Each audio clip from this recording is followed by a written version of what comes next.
What's going on, everybody? Monday night Cannon Gooners Therapy. We're here the Monday after the Sunday, Monday after the Carabao Cup final. Not what we was hoping for, people. I think pretty much everyone there predicted a win yesterday, but it's not what it turned out to be. And yeah, we're going to get into it today. We've got an all-star panel on, obviously, myself and Dan are here. Big up Jez in the house. Big up Rashid in the house. Debut on the channel. Jason's here, Ryan Kalako, and of course we've got Mark here as well. Should have a couple more guests coming on as well. But yeah, we're going to get into it. Dan, how you feeling, my brother, man? I know before the game, well, for the last few months, you've been talking about this Carabao Cup final and how important that is to our season, us to win it, how that will give the fans, the players, the manager, the confidence to believe that we can go ahead and do this. Talk of a quadruple, obviously that's done now. What was your assessment, Dan, man? Yeah, look, Dan, you're right. Everything you've said is right. And I stick by it. You know, winning that cup, I actually said it was probably more important than the FA Cup this year due to when it was played. And it was psychologically playing against Manchester City. There's no doubt it would have been a huge psychological a win for Arsenal. And it obviously would have brought a trophy, would have gave the players humongous. It would have been great for them because we could be back there in May in an FA Cup final. Hopefully we're at Budapest in a Champions League final. And yeah, it would have been great. Regarding the league, I do think, you know, if there was a point or two in it, I would be really worried now. We're already 9 points ahead. You know, I am still a little bit more worried. I'm nowhere near, but I'm not as confident as I was. Naturally, it's how you feel after a big loss, especially because it was Manchester City. But listen, we've got to roll our sleeves up. You know, I remember in 2004 when we went out to, you know, this is a great team, by the way, our greatest team, arguably, in 2004. In the same week, we were going for the treble, and we went out to Man United in the FA Cup, and we went out to Chelsea, Wayne Bridge. You know, sorry for giving everyone PTSD, but Chelsea knocked us out of the quarterfinals of the Champions League, and we were 2-1 down at half time against Liverpool. And then the great man Thierry Henry steps up with a hat-trick, and the rest is history. We end up winning the league and going unbeaten. So that's what we've got to do. You know, we play. It's a shame now we've got to sit on this for 2 weeks, and then we play Southampton. So it's not even a league game. But if we lose that, suddenly you're out of 2, and then it's the big 2 only left. It's pressure now. These players have got to stand up. It's all about the reaction. And I feel like every time we've had a blip or had a few bad results, we've always reacted really well. You know, we won 4 in the spin prior to that game. But yeah, you not feel like, you know, you talk about previous. Do you not feel like this is a bit more though? This is a cup final. Could this possibly have a bad effect on the players' confidence? I know you was a lot more confident before. Obviously, you're still confident. I'm still think we're going to get over the line in the league, but it's casted a lot of doubt in my mind, if I'm being honest with you. It's casted a lot of doubt, Dan. So, and also touch on, where do you think it went wrong yesterday in the game? Look, like you say, Dan, you know, you call me Arteta's lawyer. I think Mikel Arteta got it wrong. And I know Marty stands with me on this because, for starters, I'm not sure if it's in his contract, you know, but Kepa should not have been starting. And I'm going to touch on something Jamie Carragher said because it's exactly what I was thinking. Mikel Arteta doesn't owe Kepa. He owes the fans. All us fans that went out to that day out at Wembley, all of us fans that have been waiting for a trophy, we didn't get to see the last one. So he should have played the best goalkeeper. Manchester City, for one, they bought Trafford in. They bought him in as a number one. And then suddenly they said he's not good enough. So they've obviously made him promises. And also, Manchester City have won loads of trophies. So, they're not starving at it like us. We are starving. So for me, Mikel Arteta got that wrong. And obviously, I mean, that second half performance is quite possibly the worst performance I've seen under Arteta in a long, long time. Obviously, there was probably worse ones in the first few years, but in the last 2 or 3 years, I'd say that's probably one of our worst performances. It was tepid.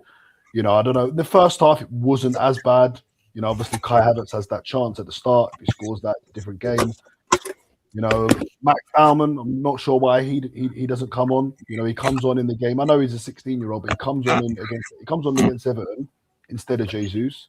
And look, maybe if it was only 1-0, we would have brought him on, and he didn't want to. Maybe he really didn't believe we were going to do anything, because that second goal really did kill the whole game. But yeah, man, we've got to roll our sleeves up. We've got to go again. We've got to stick by the team. We've got to stick by the manager. It'll still be a special season. We've got to go and win that Premier League. And listen, if FA Cup or Champions League, if we win them, great. But the main thing we need to do is go and win that Premier League. So for me, that Bournemouth game is absolutely humongous. I believe we play before City as well, don't we? They play Chelsea the day after on Super Sunday. Is that right? I think. So, right. Yeah. So yeah, listen, that's all I'm looking at now. I'm obviously I want to go and beat Southampton, but the game that's in my head locked in now is that Bournemouth game. I hear you, man. Jez, my friend. Talk to me, Jez. You was down there, drove for a couple of hours to get down to Wembley, was in the stadium.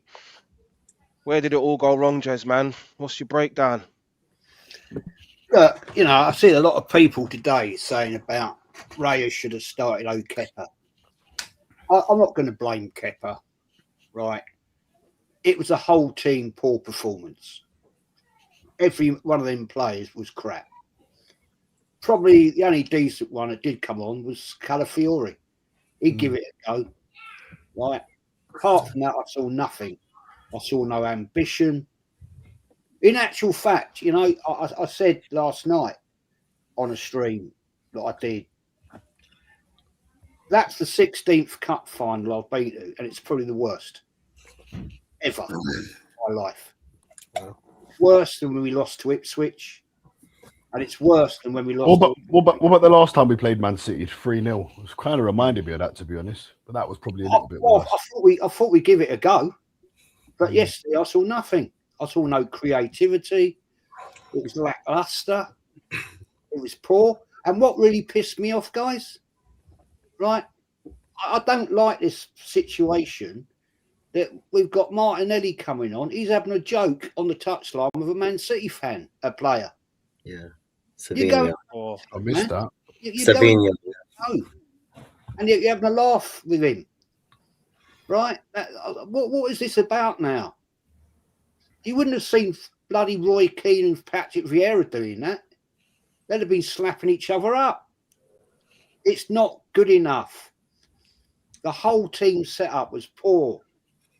And when I was sat there, I was sat with some people. I've never met them before in my life, Arsenal fans, right? I was sat right behind the big screen, full throw back, in the Arsenal end, chatting to these people. And there was a couple behind me, right, man and wife, I guess they were, probably a bit older than me, and they were having a fucking meltdown.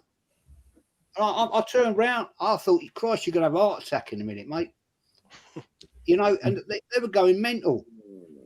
And I sat next to a fella next to me here, I think it was dad and son, really nice guy, about my age, having a right good chat with him before the game, half time.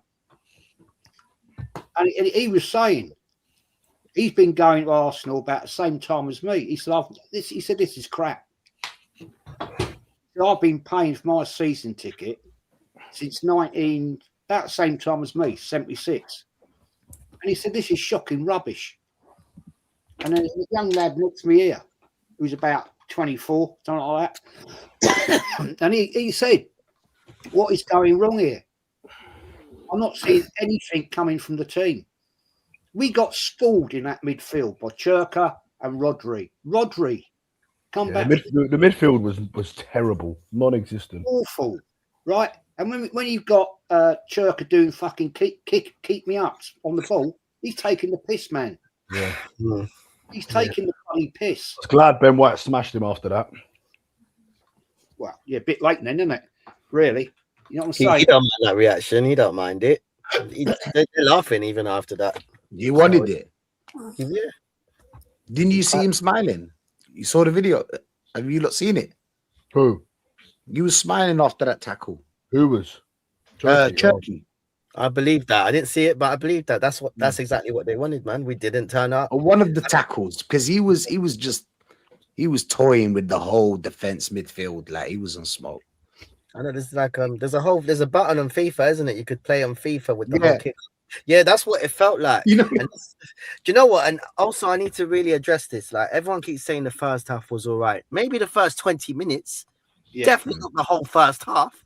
I'm sick and tired of. I was arguing with Cecil about this because he kept saying first half to me last night. I was like, no, first 20 minutes. And even then, I think we're being generous because it's the same pattern. Yeah, we're approaching these games. We're starting off looking all right, not putting the ball in the net. Then it turns on us. Then we get caught. And now we've got away with it for a lot of this season, which, you know, the premise of saying not sustainable, which I have been saying and I've rinsed it, I'm not going to deny that. It still stands. It's the fact that, you know, this is still a very unlikely position. We have done well to manage to, you know, scrape these victories, but I'm sorry, this is a good example yesterday of it catching up, and it happened at a very crucial stage. We should not be losing that cup final to a Manchester City. If we lost it to a City side 2 years ago, I'd put my hands up a little bit, even though we were better as well attacking. But this City side that has Semenyo that we should be having in our squad because of our left wing problem, we've allowed them. You see, they've even had admission to get Guehi and Semenyo, even in their current state. We should be looking at ourselves. You know, fair enough. The window was good, but we should be ashamed of ourselves. We've not capitalized on possession as well when we have had it. We're too passive, and also Man City have managed to conquer low blocks over the years. I'm sorry. On that passiveness. Look, I got a little clip, man. This is what we were seeing yesterday. Hopefully, this comes up for you guys, man. This is what we were seeing yesterday, guys. Yeah, watch this clip. Yeah, back to the goalkeeper. Sideways again. You know, he's thinking it sideways again. Yeah, but they were onto us at this point, Dan. They put 4 players up there to press us, and then we'd have to go long to Gyökeres or Havertz, which is Gyökeres' touch. You already know, bro. He's wearing jeans and Timberlands. I like Gyökeres, don't get me wrong, but like when it comes to football, he's not that guy. Havertz couldn't do it as well. Let's be real. And the thing is that we all gassed Havertz when he came back. You remember when he came back from the injury, and I think he played like 2 forward passes, and we were all like, oh shit. Do you know what I'm saying? That's how much we don't see it. That's how much the bar is so low. We're looking at Madueke being better than Saka right now. I've asked so many people this question because I truly believe it. I asked a lot of people, like, listen, would you rather Madueke or Saka right now? Madueke. That's how much the bar is so low. We're talking about 16-year-old kid you could have brought in 55th minute, bro. As soon as the 60th minute, as soon as we conceded, you know, we ain't doing. We haven't been. So we started off the first 20 minutes, cool, whatever. We had 1 shot, you know what I'm saying, and we only broke that defense once, you know what I'm saying. But the rest were set pieces, you know, the usual business. Because we always play like this. This ain't news. It's not special. We've been playing like this. Bayer Leverkusen was the only good game in about 7 games. In the last 6-7 games, Bayer Leverkusen was only the only good game we played. 2-0, the 2-0. We've been playing like this. Do you know how they beat us? Pep Guardiola. I think we played well against Everton. Dad. No. The closing stages. Shots, man. We played well against Everton. We dominated the whole game, mate. Max Dowman did. Come on, man. And I like that was a good game against Everton. We but controlled that whole game. We had that 25 shots. What you look I know, talking because about? So you think we played well against Everton? Yes, Dan. Come on, man. Why didn't he We bring did on play Max well Salmon against then? Everton. Max Salmon was the difference in that game. Why didn't he bring him Doesn't on? matter though. He was still so he played well, didn't he? Okay, no, but that's what I'm Did trying he to say. play You should have well? put him on yesterday. Gyökeres played well. Yeah, He should have showed up brought the him whole on. team against Mansfield and against You Everton. should have brought him on. I agree with you. Yeah, Should have brought him. You This can't is say bad that we management. didn't play well against Everton because we did. I don't think We played 20 minutes well against Everton, just like we played 20 minutes well in this game. That's basically it. But what I'm trying to pinpoint is what happened in the second 45 minutes. All right, whatever. Let's believe that we had a good first half. What happened in the second half? Do you know what happened? They put 4 players up front. Who was that? Who was that? That was Pep. That was Pep, bro. That's how we beat him. But Arteta was sticking to the same playground, the still game plan. The same game plan. It was going to be the same game plan for the 90 minutes, probably. I don't know. That will be the only program he has. One plan A. Do you know what I'm saying? There's no plan B. There's no switching it up. Pep Guardiola switched it up in the second half. You know what? This whole thing where we playing a bit, because at first we kind of scared them at first. They weren't that well. The first 20 minutes we were winning the duels. We were more forward. And then Pep Guardiola. I said to you the first 20 minutes, I said, this is over for Man City. Yeah. That's what I thought. I thought it was Yeah, over. We all felt like it was over after Havertz missed that chance, and not over, but it was a moment where, like Dan said, he said that it would have changed the game. Facts. Yeah. But the problem is that we can't bank on one chance. We can't bank on a team that we spent so much money on to create us 1-2 chances, bro. Do you know what I'm saying? Man City came on second half. 4 players up front. Now you have to go long. Then they beat us to every second ball. The problem didn't just stop here. When they scored the first goal, no reaction. If you at least went and said, you know what, 1-0, there's not what was there? 30 minutes to play. It's time for something to change. I don't know what it is. That's why you get 15.6 million. Do you know what I'm saying? There needs to be something that changes. Do you know what I'm saying? In that game. And what we needed is someone with a little bit of creativity. Someone to come, ask for the ball, and do you know what I'm saying? Be our Alexis Sanchez. Be our player that we turn to. Do you know what I'm saying? Because we had Saka, that was shit. Gyökeres, that was shit. Havertz, that was shit. Trossard, that was shit. The whole front line. The whole forwards. And it's not the first time, bro. You can look at the stats. You could look at the eye test. I have a little cousin. Do you know what he tells me? He tells me when watching the game, he says, I don't know why, but I feel like Arsenal are 5th or not 1st, the way we play. Do you get it? Like the way we play, okay, cool. It's not good in the eye, but we're winning games. Whatever. Do you know what I'm saying? Whatever. But can you scrape through every game? Can you scrape through every competition? Every competition, wing it. Every competition, wing it. Bro, we didn't wing it against Chelsea. That's what I meant. But in the second time we meet Chelsea, we've lost 4 games out of 50, though. Yeah. No, we're not. No. It's all good. It's all good. We still got three competitions. We'll have a conversation after it's all over. Don't even worry about it. We're just talking about this game. That's it. I'm talking about, okay, let's just talk about the Carabao Cup. Our Carabao Cup, we got to the final. Do you know what I'm saying? We got to the final. The way I see it is you got to a final against the City that is not in form, right? We were all happy. We were all gassed. All of us here probably, I thought it was going to be a 2-1. I didn't think that it was going to be higher than that, but I know how tough it is to go against Man City. But I felt like we had a chance there because they had no defense. How could we not create against that? How could we not? They had nobody. They had nobody in that defense, bro, that can stand that. If Gay played, you know what I'm saying? Diaz, all right, cool, whatever. You get me? But it is where it is. It is where it is. It gets to a point where you need to turn around and say what went wrong in that game. Arteta's been doing the same tactics every game. If it goes to plan A, it goes to plan A. If not, we get the little draw. That's why I think we're going to win the league based on that we can get a lot of draws. We're not going to lose. See, when it comes to a final, you have to play to win. You know what I'm saying? You have to play to win. The same way we win, and of course, it's mentality. It's mentality as well. Because we beat PSG, and I'll end it on this. We beat PSG, yeah, in the group stages. When it came to the semi-final, what happened? We crumbled. Why? What was the difference? Do you know what I'm saying? What was the difference between the two games? Three games. And yeah, man, that's what it is. Mentality and tactics, bro. Speaking a lot of facts, Rash, man. Before we come to Marty next, man, I just want to obviously introduce the judge.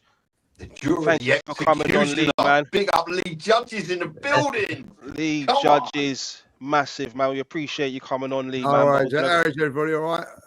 Yeah, we're Not good, good, man. Thanks a lot for coming on, mate. Appreciate it, mate. Right. But Marty, I see you. listen. I was watching some of your stuff on the watch along, and I could see that you was absolutely fuming Yeah, I was. that Raya didn't start. Yeah, I'm gonna I know you can talk a lot, Marty. I ain't got to say much, man. Break it down for us, Mark, man. How you feeling, man? Look, you know what? For me, the whole thing, I was really excited to, for the cup final, 6 years, silverware, great opportunity. And look, I've said this. The reason why you play David Raya in that situation, I don't care who's promised what, and Positive Dan brings up a really good point. I saw Jamie Carragher break it down absolutely fantastically. Listen, when City bought Trafford, they bought him as the number one, and they thought, oh, let's go and buy Donnarumma because he's available and we'll need him. When we got Kepa, he was a backup keeper. I don't care what's in your contract. I don't care about sentiment. For me personally, David Raya is, I believe, the best goalkeeper in the world, and I'll come on to that and I'll explain why. Not only just the 21 clean sheets in all competitions across Europe, which no other goalkeeper's done.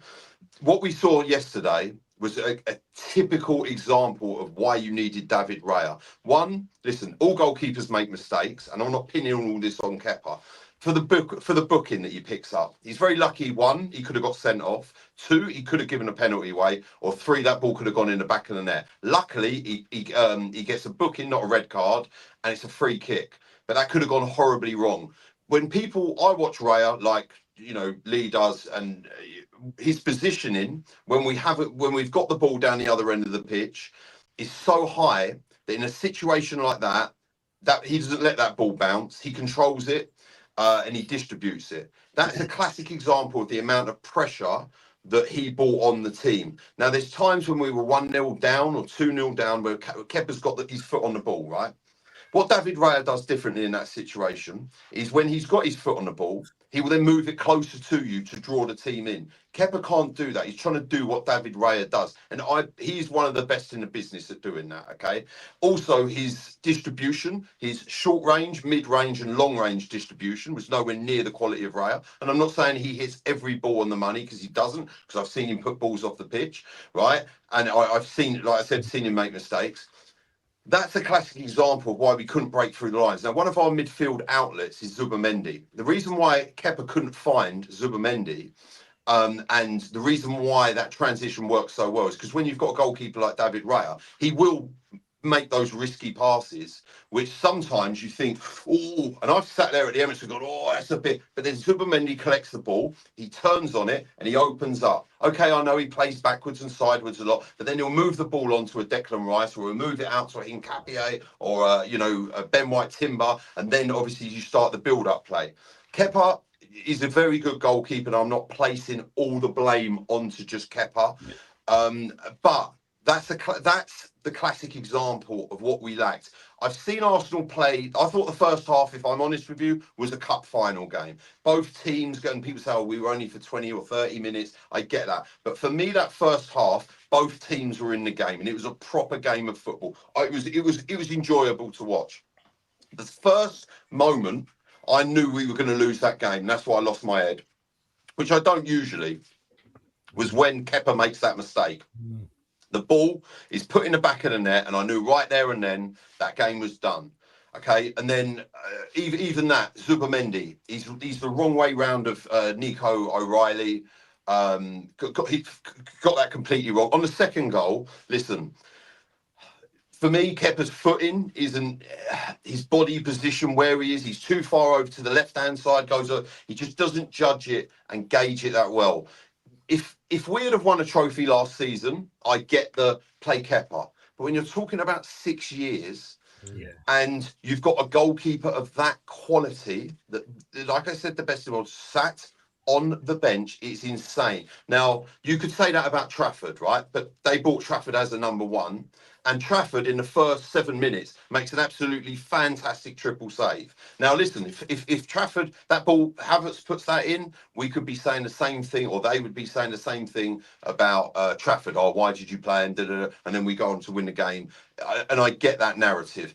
But I think sometimes the people don't underpin the importance of having such a quality goalkeeper. Imagine in George Graham's, and I'll say this to Jez and Lee and any of you other guys that I don't know if you watch George Graham. I've seen this with George Graham. He got to cup finals like Manninger or Richard Wright. No, he put Seaman in goal. Seaman goes straight in goal, mate. Or imagine with your Jens Lehmanns, or if you. That's basic stuff for me, and that is why. And I said it all along. You know, I said it for ages with this question about the cup final: who starts in goal, right? And I said it in the semi-final. We needed to win this trophy.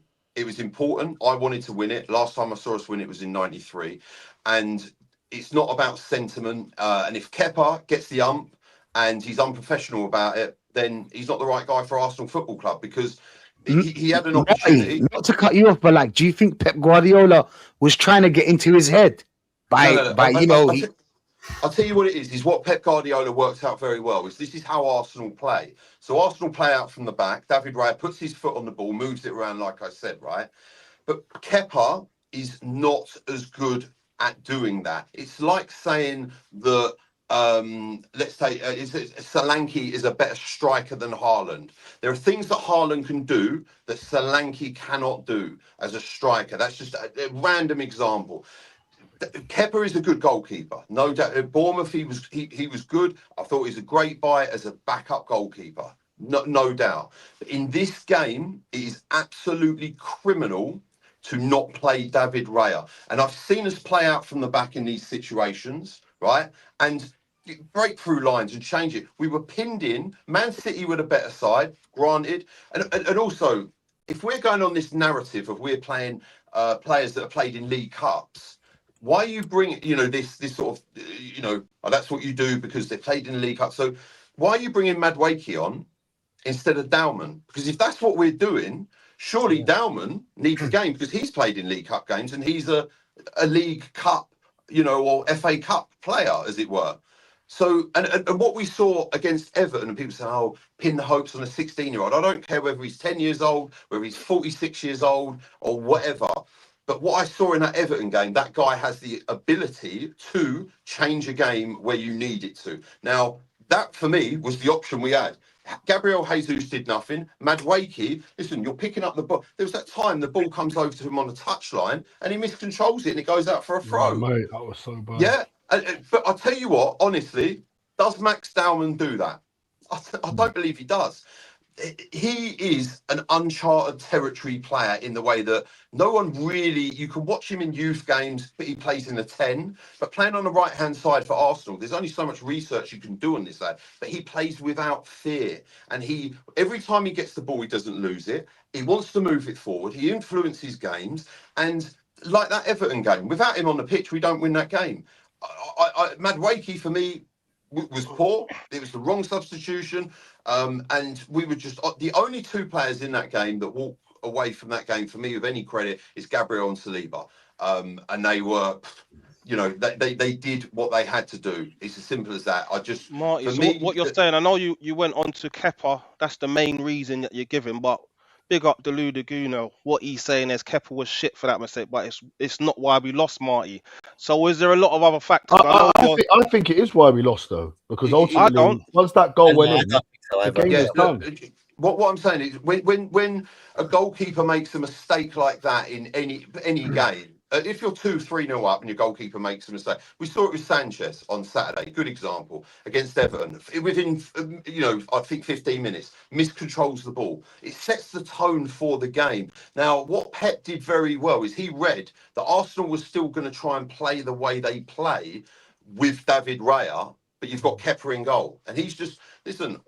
That's why I rate him so highly, because the way that he moved, the things that he does. And in today's football, a ball-playing goalkeeper. Listen, I got brought up on your, like I said, David Seamans, your Jens Lehmanns, your Petr Cechs, and Oliver Kahns. They weren't ball-playing goalkeepers. It was only when Neuer started. Marty, just quickly, they asked Arteta, and he said that he'd play him again. Now, there's a chance we could face Man City in the FA Cup final.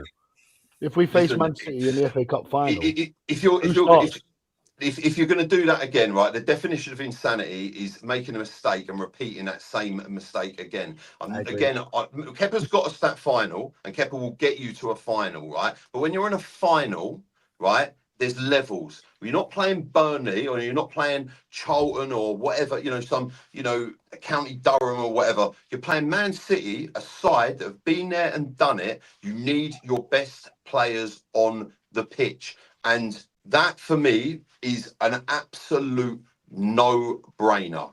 End of situation. And that is, like then people will say, David Raya, but then look who he's got in front of him, right? Yeah, he's got Gabriel Saliba, Hincapié, and White or Timber in front of him, right? So if that defence is that good with David Raya, how can you expect that defence to be that good without David Raya? It's a unit. It's a team game. That's my frustration with it. I said it before, and and do you know what? My worst fears came true, and that's why I was so frustrated. And I do not listen. I don't think many of you guys have seen me lose my stuff, a lot, because I don't do that, right? But when I called that, and then it happened, because it's glaringly obvious.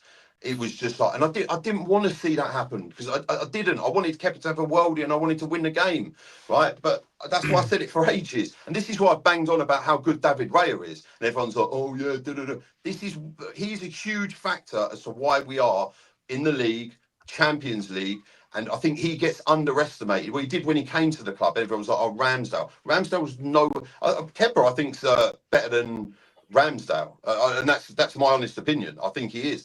But Raya that's why he's that good. Judges, talk to us, mate. Obviously, I saw you yesterday at the game, and you said you was more disappointed than fuming. Yeah, disappointed. Like, the mistake is costly. It's not defining, or it shouldn't be defining, should it? If you're a decent team, you go 1-0 down. That's it then, is it? Every time we go 1-0 down, that's the end of the game. And that ain't, you know what I mean? Find ways to do it, What I'm disappointed about, listen, for me, I'm just going on to the Raya Kepa thing now, the FA Cup, I'll be fuming, right? And I'll back Kepa to play in the Carabao Cup because it's the Carabao. I'll be fuming, right? I don't want anybody even saying, because it's Southampton. Raya plays against Southampton, right? Because there's no guarantees we're going through in that round there. He plays now. And do you know why he plays now? Because you had your chance and you blew it. That's it. And I want to see now Arteta be ruthless, like he's been ruthless with Eze when he had the mistake against Aston Villa, didn't play for 10 games. You had your chance. I backed you to have that chance. Arteta's backed you to have that chance. You blew it, and that's it. And I agree with Marty. The mistake come from the first mistake because he got all that. What was he doing? I don't know. And then got edgy and all that after that, and then makes the mistake. Listen, can we defend it better? Maybe, you know what I mean, like Zubimendi could have. The second one, by the way, that's down on Arteta again because you can talk as much as you like about Kepa being goal. I want someone to explain to me how comes Nketiah stayed on that pitch after half time. He's incredible. Every single person around me is going, it's a shame on Nketiah. He's a good player, but he's been booked. You've got to take him off and bring on. He didn't. Waited until he went 1-0 down, right? You look at it now, and I'll say this. I'm looking at the game. 10 minutes into the second half, 50. It's coming, boys. It's coming. If we does not change something here, it's coming. So, we all watched the game and somebody tell me what Trossard's position was, because it wasn't the position that he's normally been playing. It wasn't out wide and taking on fullbacks and pinning a fullback down or whatever. It's playing inside of the left and all that, done absolutely nothing. Like, you know, Saka done absolutely nothing. Like in that game, Gyökeres isolated. Like, you know, he'd be sending out lonely hearts letters, like, because he did no one near him all game. And as for Havertz, he had a shocker as well. How comes all 4 of our attacking players had shockers? Why? So it's got to be something to do with tactics. I agree with what we were saying earlier on. Like, you don't go into a cup final, you don't go in any game, but we do. We're set up not to lose, not to win, not to lose, and that was a difference today. And my biggest disappointment and the biggest anger I've got about it, right, is that what we needed today in that game yesterday, was, yeah, tactically they sussed us out. They stopped us playing from the back, whether it's the goalkeeper or not. That's what they've done. What you need then is someone's going to pick the ball up and go past players, right? A week ago at Everton, we was in the same sort of scenario, and he brings on a 16-year-old kid and he wins us the game. And everybody I hear turns around and goes, brave, oh, Arteta, that, so brave of him. Where was his brave then yesterday? Why people criticise? What has been Max Dowman's reward for winning us that 3 points on against Everton? I'll tell you what his reward is. Not 1 minute of football since. Not 1 minute since. Where's the bravery of the manager now, like? So when everything's right about Mikel, and quite rightly so, I love it, everybody gets on board and says how well Mikel's done. When he has a stinker like yesterday, Kepa's fault, isn't it? Like, you know what I mean? Who picked Kepa? Kepa's fault yesterday. We didn't do this, we didn't do that. Like, the manager has to take a lot of responsibility for that game yesterday. Like, that doesn't mean to say he's a bad manager. He's just had a shocker, a poor game. He's a shit manager. He's shit manager. I never wanted him, and he's proven it, and he's proven it again, my friend. Right? He's capitulated every season. Well, listen, we don't know that to the end of the season, like. At the moment, I can't argue that, like, because there was the opportunity to do it yesterday, and again he didn't do it, Jez. They messed up. You know what I mean? At the end of the day, though, but we've all been at football. I hear people, we had 20 minutes of the first half, and they had 20. Yeah, they're a decent side. They're a good side. They're going to have moments in a game. You know what I mean? The first half, very, very even. You know what I mean? Like, they've got good players. They've got players. Let's get this right. They've got players with seasonal experience, right? That have played in multiple cup finals, right? And multiple this and that. While we've had to sell players to keep going and all that, like, they've cheated and made sure that they've got players on the pitch every single time. Like, you know what I mean? We've had to sell players and all that, like, you know. Now in this era, we're getting there. But like Mikel, like, as far as I'm concerned, yesterday, it's all that is all on Mikel yesterday. Like, you know what I mean? No one else. You know what I mean? Like, the tactics yesterday. How can you ask a question, like, you know what I mean? And look, I'm a big fan of Arteta because of what he's done and everything like that. He's get us, you know, where we are.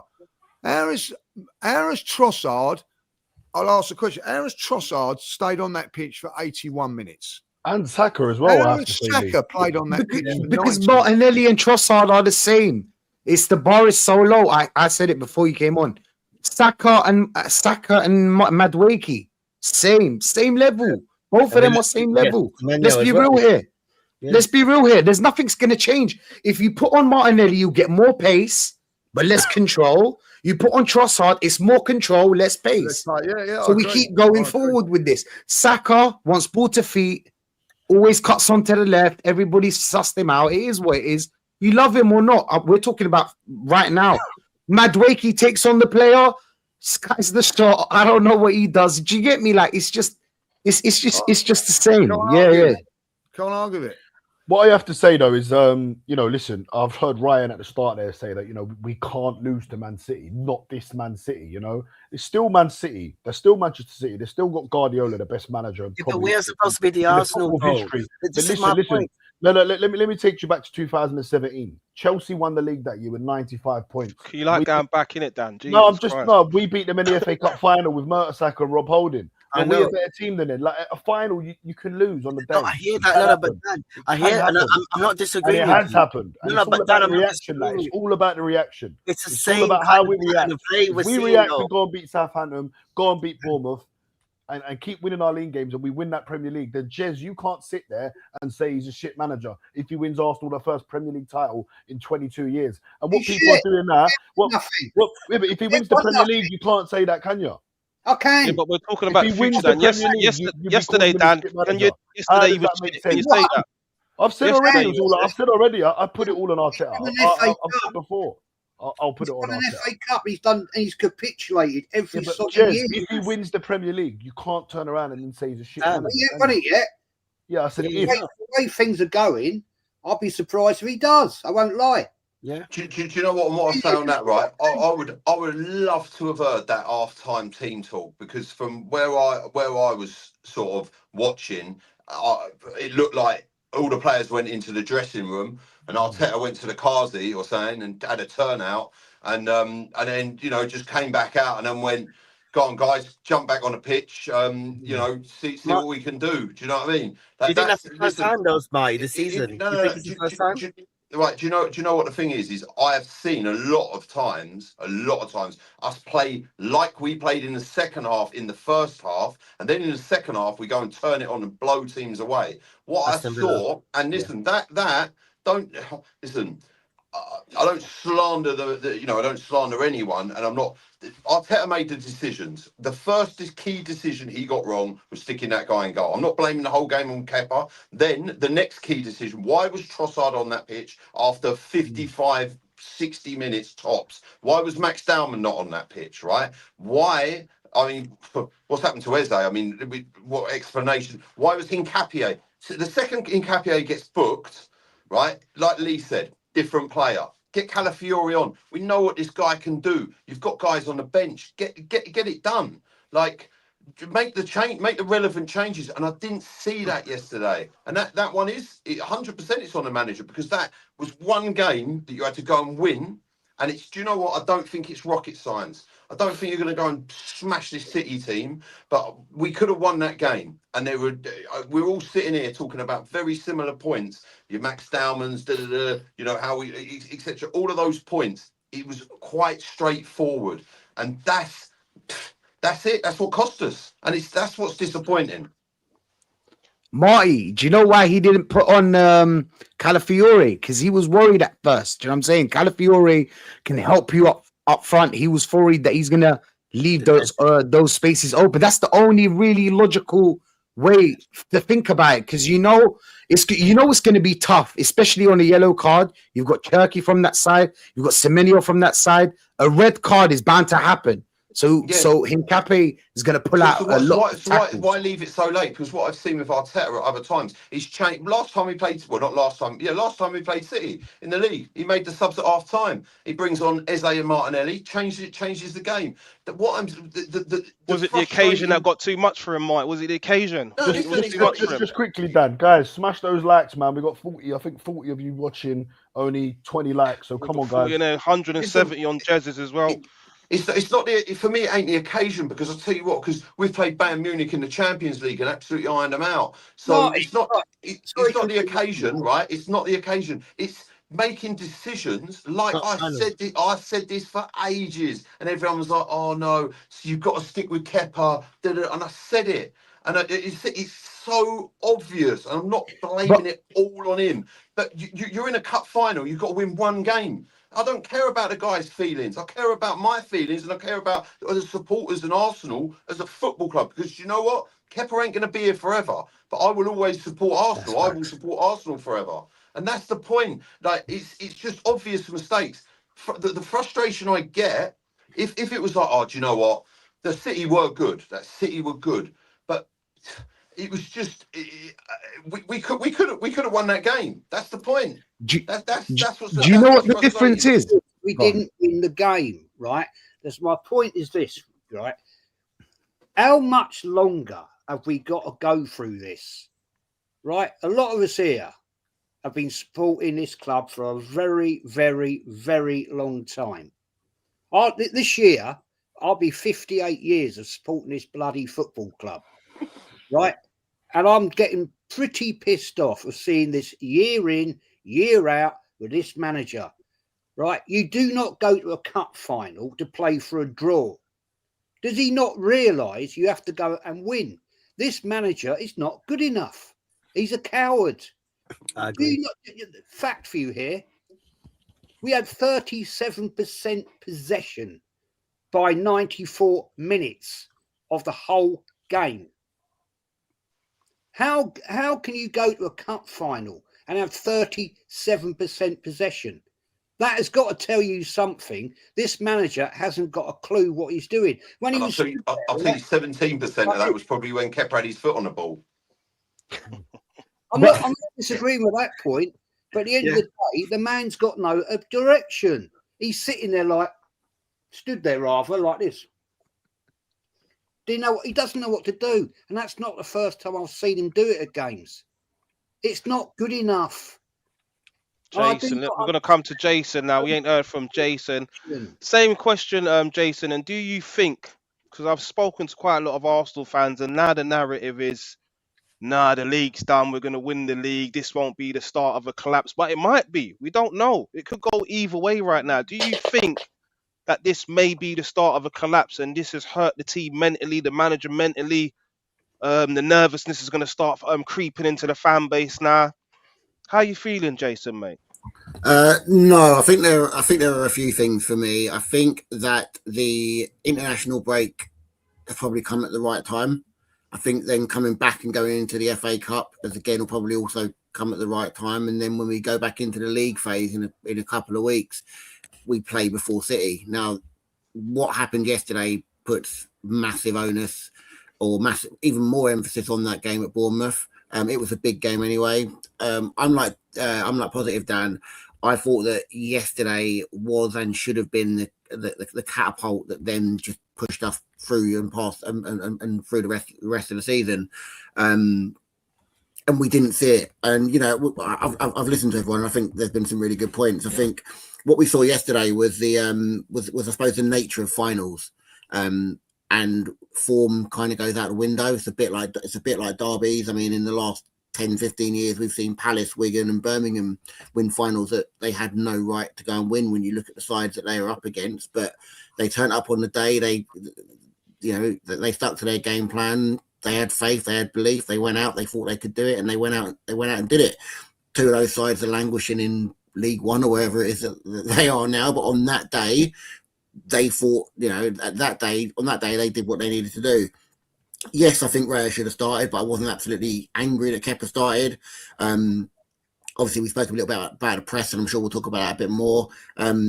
It was frustrating to watch. I mean, even going back to Ramsdale, even Ramsdale gave us better options. But the other thing about the press is we're talking about the press and Kepa's inability to play out. But actually, Man City were very brave in what they did, because they basically said, look, you're either going to play over us and take a chance, or you're going to try and play through us and we're going to nick it and we're going to put you on the back foot, and you don't want to do that. So they created a level of hesitancy that then just made it very frustrating for everyone, and we weren't able to find a solution. Obviously, the game at the Etihad's a very different game because Raya's back in. But that's the challenge. And then obviously you've got the issue around the lack of creativity in the middle of the park. Jason, going into that game at the Etihad now, after this, such a big blow in a cup final, I don't know how you're feeling, but I think Guardiola's got Arteta's number, and I don't think we're going nowhere. Wait, hold on. Dan, that's their first win against us in 7 games, and you think Guardiola? I'm talking about the Etihad, Dan. We ain't won there since what was it, Cazorla and Giroud? Yeah, what are we talking about? When did we lose? Well, we lost the most important game over the last 6-7 games that you're talking about was that Carabao Cup final, and guess what happened, Dan? Yeah, look, I think the league game at the Etihad is very different, particularly because the Bournemouth game and the game against Chelsea will also give us an indication as to what that means in the league. That will mean 6 games left, and you could go into a situation with 6 games left where the gap is something between 6 and 10 points. It could be anything, and that again changes the dynamic of the game. But I would argue that game at the Etihad, they absolutely have to win. So I do think that, yes, you go out to win cup finals, absolutely. My biggest concern, I said this to my brother earlier, my biggest concern is that we go into that game and Arteta does again adopt an approach where he doesn't want to lose and just concedes possession, a little bit like we did a couple of years ago when we took a lead and Trossard got himself sent off and we threw it away at the end. But that game at the Etihad in the league is a very different game. I think the break that comes up now is enough for us to kind of to rejuvenate us a little bit. And then the last thing I want to talk about just very quickly is mentality. People have spoken about mentality, and there is a question mark that I have, but I also look at the players that we've got in our squad, and you look at Raya and Zubimendi, who have won, big tournaments with Spain. You look at Gyökeres, who won the league in Portugal. You look at Nketiah, who won a league in Germany. You look at Rice, who captained the side to European glory. That hasn't seen it in decade after decade after decade. And you've got winners. But what this side needs to do is they need to win collectively. And I think once they do, they will then go on and do it. But we have to get over the line. We have to get over the line. So many people are in the chat predicting us to lose game after game after game. It's like, I don't know, are people just stupid or do they not watch football? We've only lost 4 games out of 50. Dan, stop. We've lost 4 out of 50. Listen, bro. We've got people saying we're going to lose. This is off the back of the biggest. You said it was our biggest game, Dan. We're going to get smashed by City. This is going to happen. You know what I mean? Just stop watching. Different, Dan. Let's be fair, right? No, but everyone's thinking that we're just going to lose. Everyone, one loss, and everyone just thinks, we're going to lose. So what, do you think we're just going to win then, Dan? I'm in the middle, but do you think we're just going to win, Dan? Is that what you believe now? I'm not saying we're going to win every game. I think we're going to win the Premier League. That's what I think. I think we're going to beat Bournemouth. I think we're going to beat Southampton. Let's break that down, shall we? Right? People are saying that all these games we're going to lose. We've only lost 3 games in the league. They think we're going to lose 4 out of our next 8. People are working it all out. No. People are worried they're going to lose. They're saying it in the chat. Everyone's in here, bro. Everyone's ready. Everyone's ready. Like hyenas, bro. Because we just had a loss. Think it's going to be any different at the Etihad? Because it's a totally different game. Yeah, it's a totally different game. It's same totally manager, different. Same manager. It doesn't matter. We've beaten Manchester City 5-1 before. Let's not do Not that. the Etihad, but we drew there last year. What do you mean? Let's not do that. It's a fact that we beat them 5-1. Come back to planet Earth, right? Come back to planet Earth, right? I'm on planet Earth, mate. Universe. And planet Earth is Arsenal 9 points clear in the Premier League. Ask me a question. What do you think is going to be any different at the Etihad from what you saw yesterday? David Raya. David Raya is one of them. Hopefully, Eze's back. Do you honestly think it's going to be a saving grace? Yes, 100%. Yes, I think we'll be a much better team with Eze and David Raya in the team, 100%. Eze might not be there, mate. He might not be. He might not be. It's a Premier. By the way, Raya makes a lot of mistakes. All the only difference is that they don't end up being a goal. That's all it is. You're a bit too harsh on Kepa. That's not fair. And do you know what? You make a really good point in there. this. The big difference in the big difference in the game, right? The big difference in the Etihad game to this game yesterday is there's points. It's points. We've got more points than them. It's not an even game, so there is differences. I don't know if it's going to make a difference, but there is differences, right? You know what I mean? They have to win. We don't. Yesterday was a game where I agree with what Jed is saying. Like, we set up not to lose the game.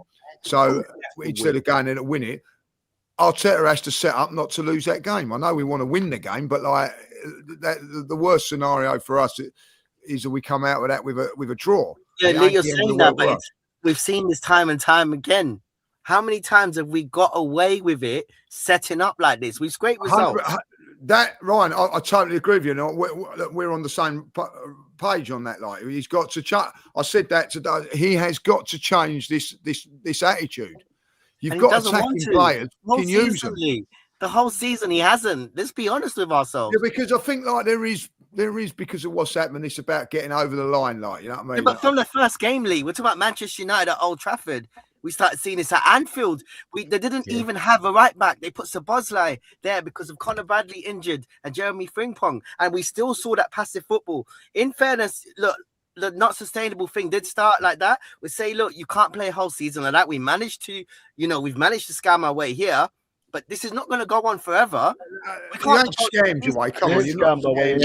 Put a little bit of respect. That's the most stupid statement ever. There's been some good things. You can't say that scammed it. No, we have Wolves at home and Wolves away. We were 2-0 up, Wolves away, for the first time we scored our own. Did we scam Villa at home then? Yeah, in the second half. Yeah. The first half was horrific. You know what I mean? Like, I'm not having that. Right, that just give your head a wobble. They miss sitters. Exactly. Doesn't matter if it is Sitters. Watkins. Man? So No, what but if like, it is? no, when I say sitters, I So mean what? like, You can't be top of the Premier League by 9 points and you've scammed your way there. That's the most stupid, deluded statement ever. but we defend the whole game. How are they creating chances? What game do we defend the whole game? Where is this narrative coming from? We scored the most goals in the Premier League, yet we defend for the whole game. I've got something to say on that. If you look at this team in the 25-26 season compared to the 2003-2004 season, I brought this up on Invincibles with you, Lee. And before this game yesterday, okay, so I think it was 49 at this current point right here, right now, or that season they played 49 games compared to our 49 games. They had won, they'd drawn, I think, 16 games. They'd lost 9 games, and their win percentage was 63% versus our winning 35 games, lost 3 games and drawn 6. And our win percentage is 76. But people say it's boring football, this, that, the other. And I'm not saying this is better than that. They didn't have a set piece coach. Phenomenal. That's what it is, Marty. I think one more win right now now will be the most wins in the club's history. Yeah, listen, our win percentage is better than that team, and that is a legendary team. We need to get it over the line. I completely, I'm not saying because we've got those stats, it's all done. I'm not saying that, right, at all, because that's just absolutely it. But I think people are digging out this team, right? That's our 4th game we've lost all season, and we are top of the league still, 9 points clear. Champions League, we're in that, right? You wouldn't think it, though, FA would you? Cup. You think we're out of everything. Honestly. It's not, for me yesterday, it was the manner in which we won the game through the decision making. Lost the game. That's it. Simple as Oh, that. he lost the game. Yeah, lost the game, Marty. Huh? You The way we won the game. Sorry.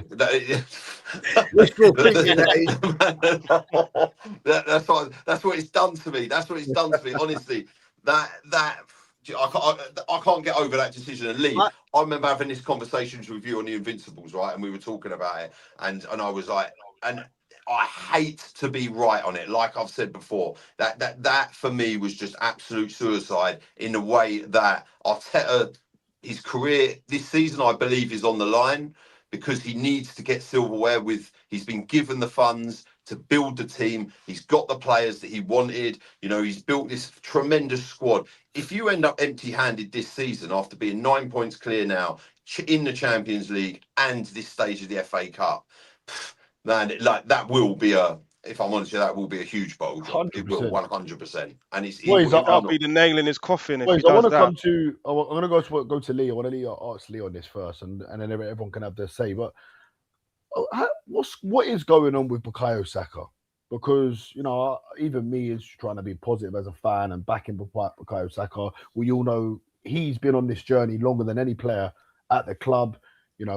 Obviously he was there under Unai Emery. And then Arteta's come in, and he was looking like he was borderline world class. Last season, he had some great moments scoring against Real Madrid. You think of that chip. He used to score in all the big games. He was always our main player. He created everything. All went through Saka, and he is essentially like Mr. Arsenal. I know that's obviously there's only one Mr. Arsenal, Tony Adams, but just that he's come through the academy and he's got that affection with the club. But this season, I keep thinking I'm waiting to see that old Saka of last year or the year before, or even the year before that. Where do you think it's gone wrong for Saka? Because as well as we're doing, he's not having a good season, is he? No, he needs to step up. He needed to step up yesterday. He was honest. I think a couple of things that for me, I think that injury has obviously played on his mind. I think then you're doing a warm up against Leeds and you break down. That must mentally get you worried and things like that. I think from that point of view, and listen, he's just not playing well. And what's his reward? I'll tell you what his reward is. I will give you the captaincy, which I don't know how he's become captain. I really don't when you're not playing well. The thing that I'll be saying to him is that concentrate on getting yourself back to your best. And at this moment in time with you, sometimes it's a mental thing. when you have an hamstring injury, now people will go, "Oh, Gabriel's had it as well." Like Gabriel is not relying on explosion as a defender, like he does. And if you're not confident with it, I played with a footballer once, unbelievable player with pace and that, but he just kept breaking down with his hamstring, and then like it was a mental thing. And like, you know, I don't know, he's just not playing well. Like, and I don't think Mikel was doing him any favours whatsoever. This is what by keeping him on. You know what I mean? Like, if you're having a bad game, off you cut. It ain't the end of the world. We all have bad games. We all had bad games in our time. You know what I mean? Like, I'll tell you what, like, you're not playing well. Off against Leverkusen, didn't he, away when he was... Yeah, and rightly so. And we got the result. Well, not to get the result. We did. We got the draw, didn't we? Like, you know what I mean? You know, Madueke come on and done well in that. Like, what happens then is that, I'll tell you what, we put you over to the left now, Saka. And we're bringing Madueke, and then instead of saying to Saka, no, you need to be, you know. But I don't think it will be a bad thing to say, right, next game against all right, Southampton, you're not playing. I'd even say against Sporting, have a bit of bottle and say, no, you're not playing. You know, you're having a break. You know what I mean? Like, I don't know what, but I'll tell you what ain't it working. Keep playing him. He's not playing himself back into form. This is 5 or 6 games now when he's been like non-existent. You have to say against was it in the last round back, but I believe that's probably the worst game I've ever seen him play. I've got to say that. But yesterday weren't far off it at all. So like, how long we talking? 3 week, 2 week span? Nothing's improved. So it is a massive, massive worry now, like, you know.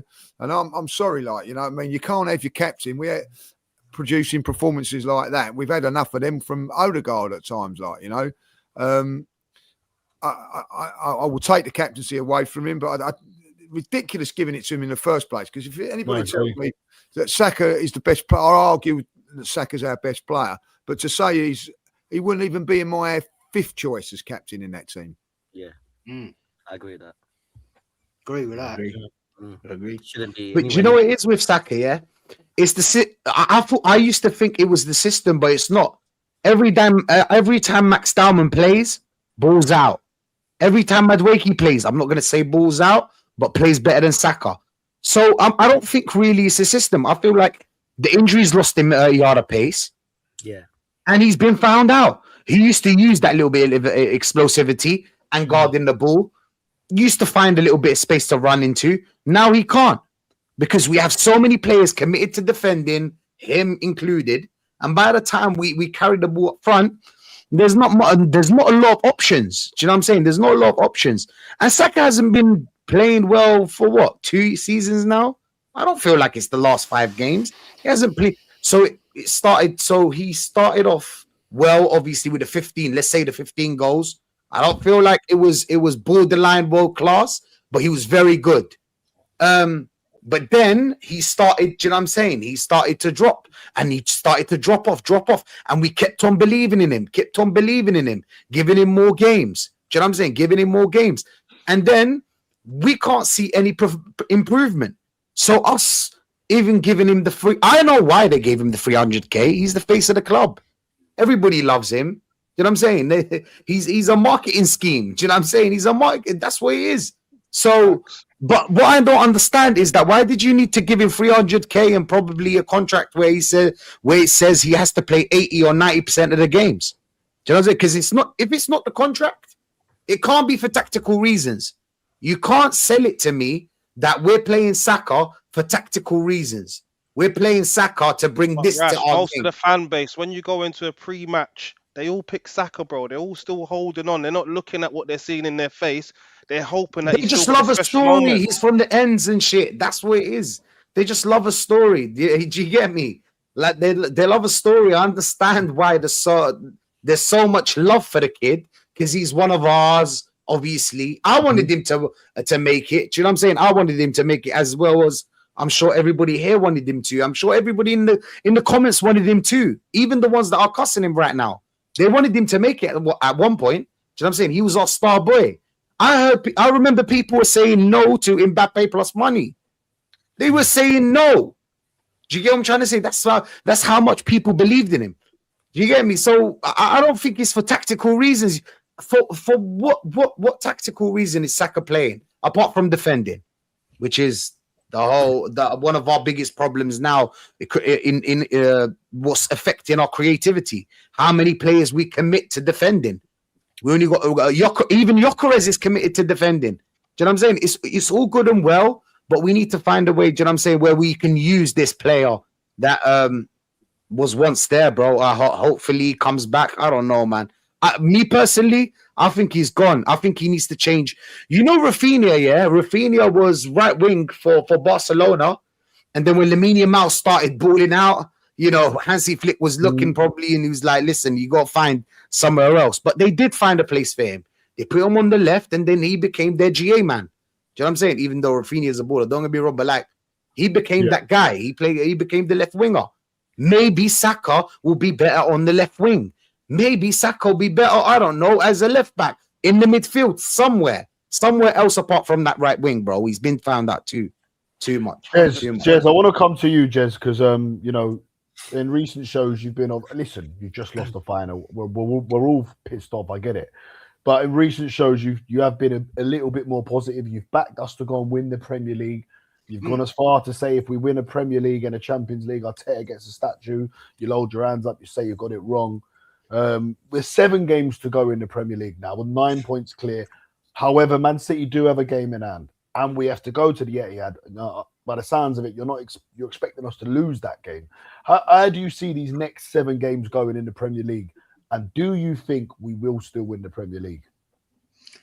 Well, the point I was trying to make earlier, yeah, we've got a massive game, massive task at going to the Etihad, right? My big worry is I don't think there'll be any tactical change from Arteta. He reverts to type. I'm not blaming yesterday on the keeper. I'm not saying Kepa's the greatest keeper in the world, right? But it's not all down to him. It was a shit show. It was an awful performance at a cup final. Now, my question is that I'm asking myself, will Arteta have a brainwave and come up with something different? Because we need to go to the Man City, right, at the Etihad and beat them. And we haven't beat them there for fucking 8 years. So that's a big question. They've got that game in hand, right? We got some games that we could slip up on. They could be banana skins. We've seen it. We've been there and done it. Yeah, I mean, look, I'll give you a case in point, right? 1989, we were 10 points clear, right? Yeah. And all of a sudden, we come to the same points. We had to go to Anfield, but we hadn't won 14 bloody years, right? And win by 2 clear goals. Yeah, we did it, but a totally different manager with a totally different clear tactic and a team of players that had ambition. My problem is with this team. Have they got the ambition? That's my worry. Have they got the mental ability to do it? Because that yesterday was probably a big kick in the nuts to them. Right? Yes, they're going on international duty now and probably try and get it out of their heads. But what I don't like seeing, guys, right, when Martinelli's coming on, he's having a little jiggle with a Man City player coming on. Yeah. It's a fucking cup final, man. What are you having a laugh and a joke about? Right? That's bad. It's pathetic. That is not what I expect from an Arsenal footballer. Yeah, that says to me, you don't give a fuck. Yeah, and Martinelli, let's be honest, he ain't been great this year. Right? Saka has been awful, and I'm not blaming him. I'm blaming the manager for that. The manager caused that hamstring injury, right? And he's never been the same player since he's come back, right? And I wonder whether he will ever be that same player. We saw it with Michael Owen, what happened to him, right? And I'm concerned for him as a fan of the player. I think Saka was a great player.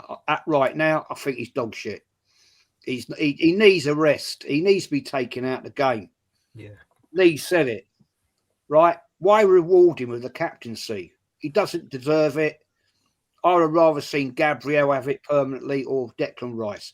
Declan Rice plays with his heart. And we need a player now that can step up to the plate, because that's my worry, Dan. That's my worry. I'm not going to go on at the players, but I'm worried about this manager. Can he step up to the plate now and get the players up for big games what you've got coming up? Every game now is a cup final. Yeah, facts. There's a lot of comments coming in here, Dan. There's one there, someone asking me why I think we'll still win the league. Am I laying my hat on Arsenal winning the game by a corner?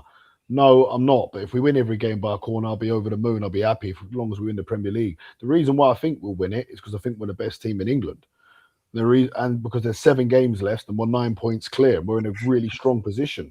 I don't think we'll lose when we go to Manchester City away. But you did say yesterday, Dan, that you're not as confident. You still think it's going to happen, but obviously there's a bit of cracks now, ain't there? Listen, naturally, you're going to feel deflated after a cup final loss. You know, it's horrible. It's a sickening feeling. But I think it's all about how we bounce back. And like I said, you know, look, I want to go and beat Southampton. Of course I do, and keep the momentum going. And with another chance to win another trophy, I want to be back at Wembley in May again and do it and right the wrongs and win the FA Cup. But my main focus is on that Bournemouth game. I want to beat Bournemouth, get 3 points, go 12 points ahead of Manchester City, put loads of pressure on them when they've got to go to Chelsea, and see what happens in that game. And then obviously it's the big game, the crunch game, Arsenal against Manchester City. I then look at our other games: Fulham at home, Newcastle at home, Palace away. They all sound hard, Dan. To be honest, they're not straightforward. Yeah. Don't go on like they're easy games. That Newcastle at home, Bournemouth at home, Palace away. These are not easy games. Got the best. We've got. Listen, I mean, we've won near enough every home game. We've drew with Liverpool, drew with City. Yeah. Other than that, I think they're all wins, aren't they? Bit of luck that Newcastle game will change as well, boys. Yeah. That will be changed, won't it? To if we beat Southampton, that changes. To like one of the last games of the season, will it be? Well, I don't know if it'll go before the semi-final or after it. I don't know, like, you know what I mean. But it'll be a midweek game, so you know, so that would change. How are you feeling about it, Lee? The next 7 games, then obviously you've watched Arsenal. Listen, I don't think yesterday's game's got anything to do with that. If we'd have won that game, you'd think all the Man City fans became, it's over now, like, because of that game. No, like, we are a bit emotional about certain things and all that. Like, you know, it's a cup game. We like when we play. For instance, when we played in the Champions League, we played really well. What's all the people turn around and go, it's Champions League, it's different competition to the league and all that. Like, but all of a sudden now, Carabao Cup comes along. Oh, that's going to make a big difference. It don't make no difference whatsoever. Like, you know, facts of the matter are 2 facts of this go on. Like, yeah, Manchester City can win every single game, right? Every single game. They can win it 10-0. Play out of their skins in every game. And they still don't win the league. It's all what we do, right? Yeah. And that's what the difference is, like, you know. We've got to go to Bournemouth and win that game. That's going to be difficult. Why is that difficult? That's at the Emirates. That's at the Emirates. Why is that difficult? Because that's in between 2 Champions League games. And they've not lost for about 12 games now, something crazy like that, Bournemouth, isn't it? So but that don't matter, like, you know, we're better than them. You know what I mean? Like, we're at home, we should beat them. But it's in between 2 Champions League games. Our next 2 games, before Bournemouth even play, they ain't playing for 4 weeks, Bournemouth, by the way. Wow. Their next game's against us. We've got to go to the FA Cup game. Then we go to, travel to Sporting. We go to Sporting. They're not easy games to get through, travelling all the time and everything like that. Saturday night at Southampton, then a Tuesday night. The good thing about it is, like, we get back on the Tuesday night. We've got Wednesday, Thursday, Friday to recover. No excuses. Going there against Bournemouth, banging them out of it, like, you know. You're dead right. Then that puts pressure on the game against Chelsea. Who knows? Chelsea, fighting for their lives, might get something out of that game, might not. I don't know. Then you go up to the Etihad. Don't lose. Don't lose. Simple as that. Do not lose that game. Like, you know, as Jez says, let's go out there and win it would be fucking brilliant. But at the end of the day, that might not. Then you've got 2 home games. We don't know, but like as it stands at this moment in time, Fulham and Newcastle at home. Right? You've got to win those games. You know what I mean? So basically, 3 out of the next 4 games, boys, are at home. You know what I mean? So It's you've got to massive. nail those games. You've got, if you're going to go and win the league, you know what I mean? Like, basically, like, they ain't Bournemouth. Like, Lost I to Bournemouth at home last season as well. Bournemouth, Newcastle, and Fulham, right? Come on. You've got those 3 home games. That's basically saying that win those 3 home games, you've virtually got one hand on the trophy. Go and do it. There's no excuses. I'm confident that they can do it. That what does worry me a little bit, and I'm not going to be like, is what Jez has said about Mikel and the way he sets it up. You know what I mean? Like, that was 86 minutes of hell against Everton. Absolute hell against Everton. Got the job done. And then I actually sat down and watched Everton versus Chelsea. I don't know if anybody watched that game. Yeah, I was very, very impressive, Everton. Probably one of the best teams that we've played. So that's a tough game. We got over the line. We've got to go and beat Bournemouth, put the pressure on. And listen, I'll ask a question. I know it's a stupid question, but it is a question that's been asked of me today.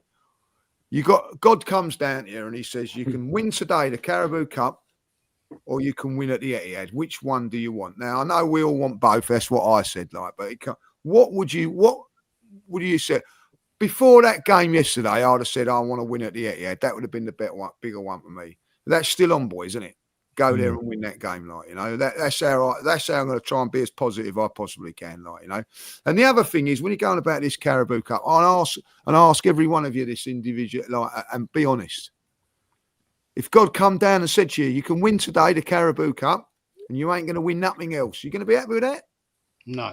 No, definitely not. So let's not lose our fucking heads about that game yesterday. Like, it's a disappointment, it's a blow, but at the end of the day, it's about what we do in the league. I want that league. I tell you, I don't know about you. I was so much more nervous going into the Everton game than I was yesterday. 100%. 100%.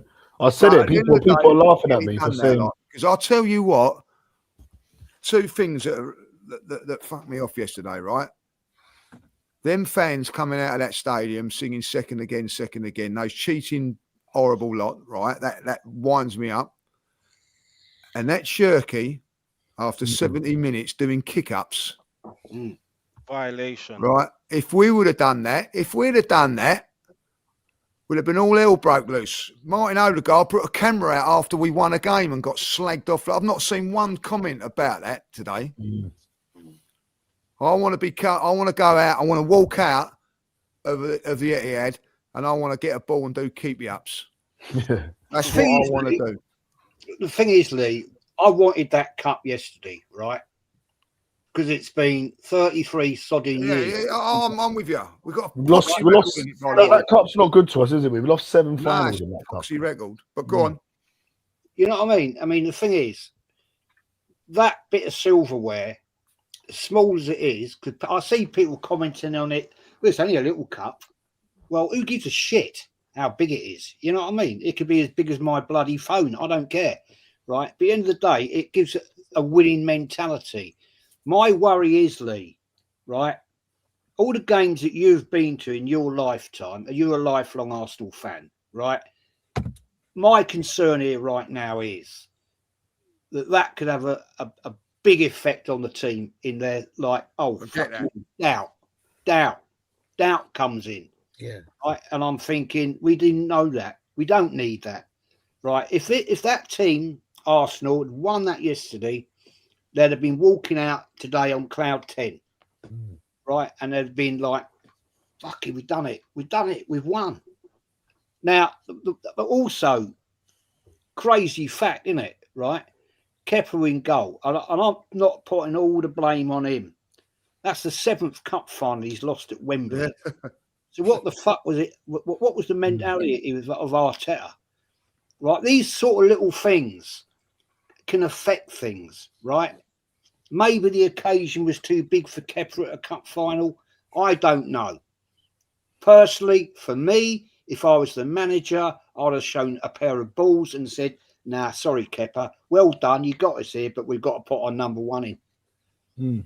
Now, I'm not saying it made a difference. I'm not saying that.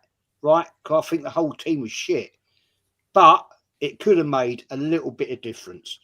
But the thing is, Lee, before I shut up, right, is these sort of things worry me. All the years we've watched Arsenal, right? And that's a lot of years between us all of us collectively. These things can make a difference. We've seen it over the years where you just can't, in Europe, let's take Europe as a case in point of Arsenal, right? We're shit in Europe, right? Yeah. Not good, is it? 2 European trophies. Not good. And yet, here we are, looking good in the Champions League. We can't bloody deny it. It's looking brilliant. Yeah, and I'm desperate to win the Champions League.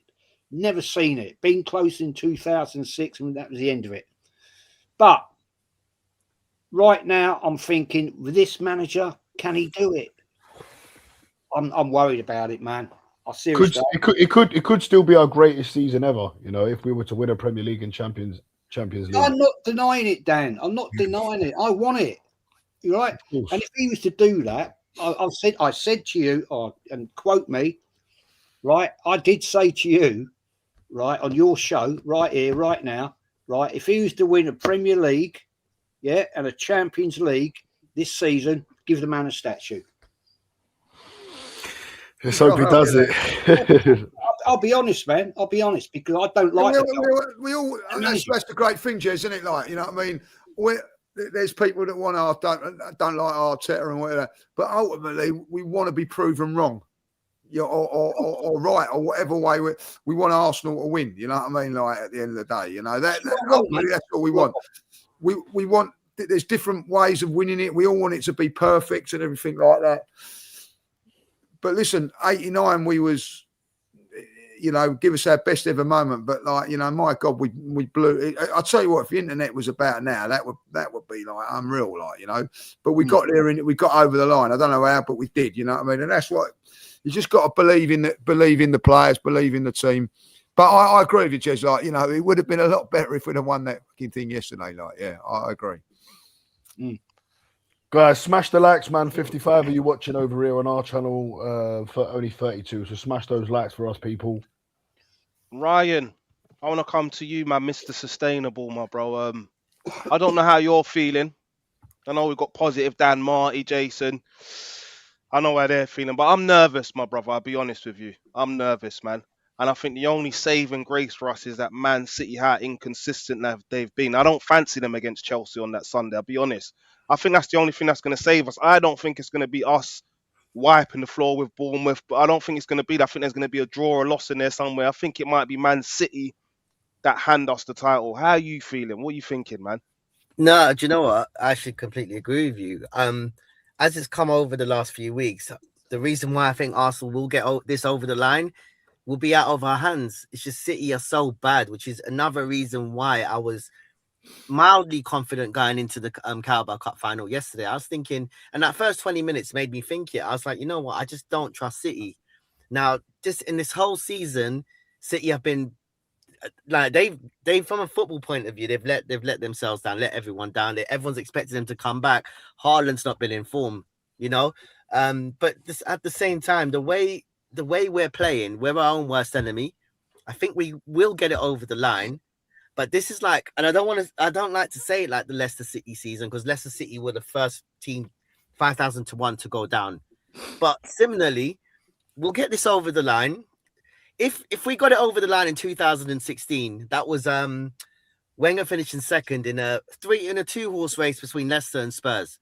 Yeah, people forget that. We just about got there. If we won that league, it would have been the biggest paper over cracks. I'm telling you this now. We might have been able to attract some players, but Wenger was long done after. Ryan, why did you always come back to 2016? Because this is what this season feels like, Dan. No one else has been good this season. Bro, let's be honest. We weren't let me ask you Stop that. You go back to 2004 all the time, Dan. Stop that, Dan. Dan, let me land on this thing, yeah? Boom. When this season started, my favourites to win the Premier League were Liverpool. I thought they did what they needed to do in the transfer window. I said it from early, and you can go back. The receipts are there. Why have we not signed a left winger? We did so well. I was happy with Gyökeres on paper at the time. Just thinking to myself, why have we not signed a left winger? We've also got a manager that doesn't play. Look, Gyökeres and Eze have to take responsibility and accountability for the way they've played at times. They got to make things happen. But playing for the middle is what Eze's strengths are. Gyökeres is someone you feed the ball. He's not a dribbler. He's not an attractive player in terms of his style, but we know the guy can score. We never, ever, ever intended to play to his strengths. Let's have it right on that. Never, ever. Yeah, that is what makes me think now with this season. If we go in, you think Arsenal and Arteta bought Gyökeres and said, "Nah, we're not going to play to his strengths." Now Berta bought. Guys, listen, just before we start, I've just got to go. Like, yeah. So listen, Lee, thanks a lot for coming on. We're going to wrap up. Big up, Lee. Really appreciate your time, mate. Thank you. I'm getting old. I have to have my sleep. Like, you know what I mean? Cheers, Lee. Thanks a lot, mate. Take care. Take care. Cheers, mate. Bye, mate. Yeah, you have to be honest about it. This season hasn't been great. Yes, we have played some decent football. You know, Atletico Madrid at home. You could talk about Bayern Munich at home, which was remarkable. That was ironically after that, the Sunderland away. That's when this proper terrible like shithousery football started. Let's be honest. That this is the problem with a lot of fans. With Arsenal fans are very, very toxic positive on this. Just because the result is there, people are not thinking about how we've been gasping for breath the whole fucking game. The whole time we're sitting there thinking, you know what, we're going to lose this game. We're going to lose this game. We get some sort of scraped. And, you know, people don't like the word when I say scam. It's not my terminology. We have been scamming these wins at times. No, you have to be honest. You don't scam wins. You scam these wins. Every Wolves at home. Wolves mate. at home. Wolves away as well caught up to us. Let's be honest with ourselves. We didn't even score against Wolves at home. The goals were scored for us. It doesn't matter. It doesn't matter. Oh, but this is the kind of football that's been showing itself. I like to go on evidence, logic, facts. Yeah, well, the facts are we're 9 points clear in the Premier League. We scored the most. I know that is a fact, but look, there's context. We're the best team in the league right now. There's context behind everything. At the end of the season, Ryan, it's the fact that matters. No, I'm with you. No, if you told me now we're gonna play shit the whole season like we have at times, not every game, but you know we've been playing shit the whole season. We're gonna play a lot like that and get it over the line. I will take it now, but we have to be logical, guys. This is not going to last into the next season. We cannot keep playing like this. And the manager went into the season with this intention, and that's what people need to understand. It's lasted the best part of 10 months. I know, but Jason, you can't keep playing like this. I'm sorry, you can't. But Ryan, you saying this at the beginning of the season, mate. Yeah, but Marty, what are you comfortable watching these kind of games? Are you comfortable? I ain't gonna lie to you, right? I've seen some of the best football. Like, if I'm honest with you, best results. I haven't seen an Arsenal side, squad, team, whatever you want to call it, in the position that we are in for years. Like, I genuinely went into that game yesterday with confidence. And do you know what? For years, I mean, you guys must have felt this from like 2008, 9. You go into games against like City's, Chelsea's, Liverpool's, Man U's, and you're thinking, how bad are we going to get turned over here? For me, I don't feel that at the moment. I've watched some. I mean, listen, you think the football's bad now? Jez will, you know, go back to like some of the 90s football, 80s. That was. And when we won things, you don't always win games by smoking teams left, right, and centre. Like we did that a few seasons ago. Like and then we get exposed, we get caught. You know, we've lost 4 games all season. We find ways to win games. Yesterday we didn't. I thought that, like I said, pretty basic. We lost 4 games all season in all competitions. That is that stat is no good without getting it over the line. I get that 100%, but we play in a variety of different ways. Yesterday it didn't work, clearly, right? But what's the variety that we play, Mike? We said variety of different ways. What are you talking about? In it, there's only one style of football with Arteta. The guy barely, until this season, and even yesterday, he doesn't make subs. The guy does not change things, doesn't change his style. We spoke earlier and we spoke about the Leverkusen game when Saka wasn't performing and Madueke came on, massive sub. The right sub. We spoke about the Villa game whilst we lost it. The sub where he brought Trossard on, even though he knew he wasn't fully there. For us, got us back in the game. He's absolutely this season improved his ability to make subs in the right moments. The sub that he made with Max Dowman, exactly the right sub that he needed to make. Why did he bring him on yesterday then? Yeah, this is what I'm saying. Why didn't he Yeah. do it yesterday, Jason? Yeah, why didn't he? Why yesterday? Why did he bring Madueke on? Why did he not start with Raya? Why did he not take Hincapié off after he got booked? Listen, I get that and I hear that and I agree with that. Repetitive mistakes, Marty. That's my problem. The guy has been stubborn with his football for a very long time. He's got an arrogance about him. He's the reason why it's our fan base as well. But this manager is the reason a lot of clubs don't like us. I've heard proper scousers from Evertonians telling me stuff like that. Oh, we'd rather Liverpool won the league than Arsenal. How dare them? That's how bad it is with this man. This man, he's a legend of Everton. He's not a legend of Arsenal, by the way. They don't watch our football. Yes, they do. People are watching us. What do you mean? They are watching our football, and it's not been great. Our performances have not been great. Just because we're getting things over the line, you got to give credit where it's due. I'm not taking that away, but there's been some very, very lucky results, and we're talking a lot. A lot of them have been very lucky. The percentage of luck we've had this season in terms of getting things over the line in matches. Yeah, What Liverpool didn't have that last year. We're talking about one style of play. Was it the same style of play that saw us? Hang on. Was it the same style of play that saw us put Bayern to the sword? Saw us put Atletico Madrid to the sword? Some of the best sides in Europe, sides that have gone on and been competitive in Europe for long periods of time. We performed against Bayern. We did. We went out and played. We've not played. We've not gone out and played against. You're saying there's one style of football. Surely that's the same style of football that we're then seeing. How often do we see that, Jason? I'm not expecting us to thump teams 4-5-0 every week. I'm not. I don't expect that. I expect better performances when we're seeing that we're just about getting things over the line. We're scraping goals. There's a lot of elements of luck in this. Yeah, but Ryan, did City bottle it against Forest a couple of weeks ago? Yeah, they did. They bottled it against West Ham. So they bottled it. Yeah, last season as well, they bottled it because Liverpool did. You're not wrong. Liverpool had a good run into the title. No one challenged them. We were second. That second again was a complete catfish. It's a complete. Did Liverpool blowing teams away all season?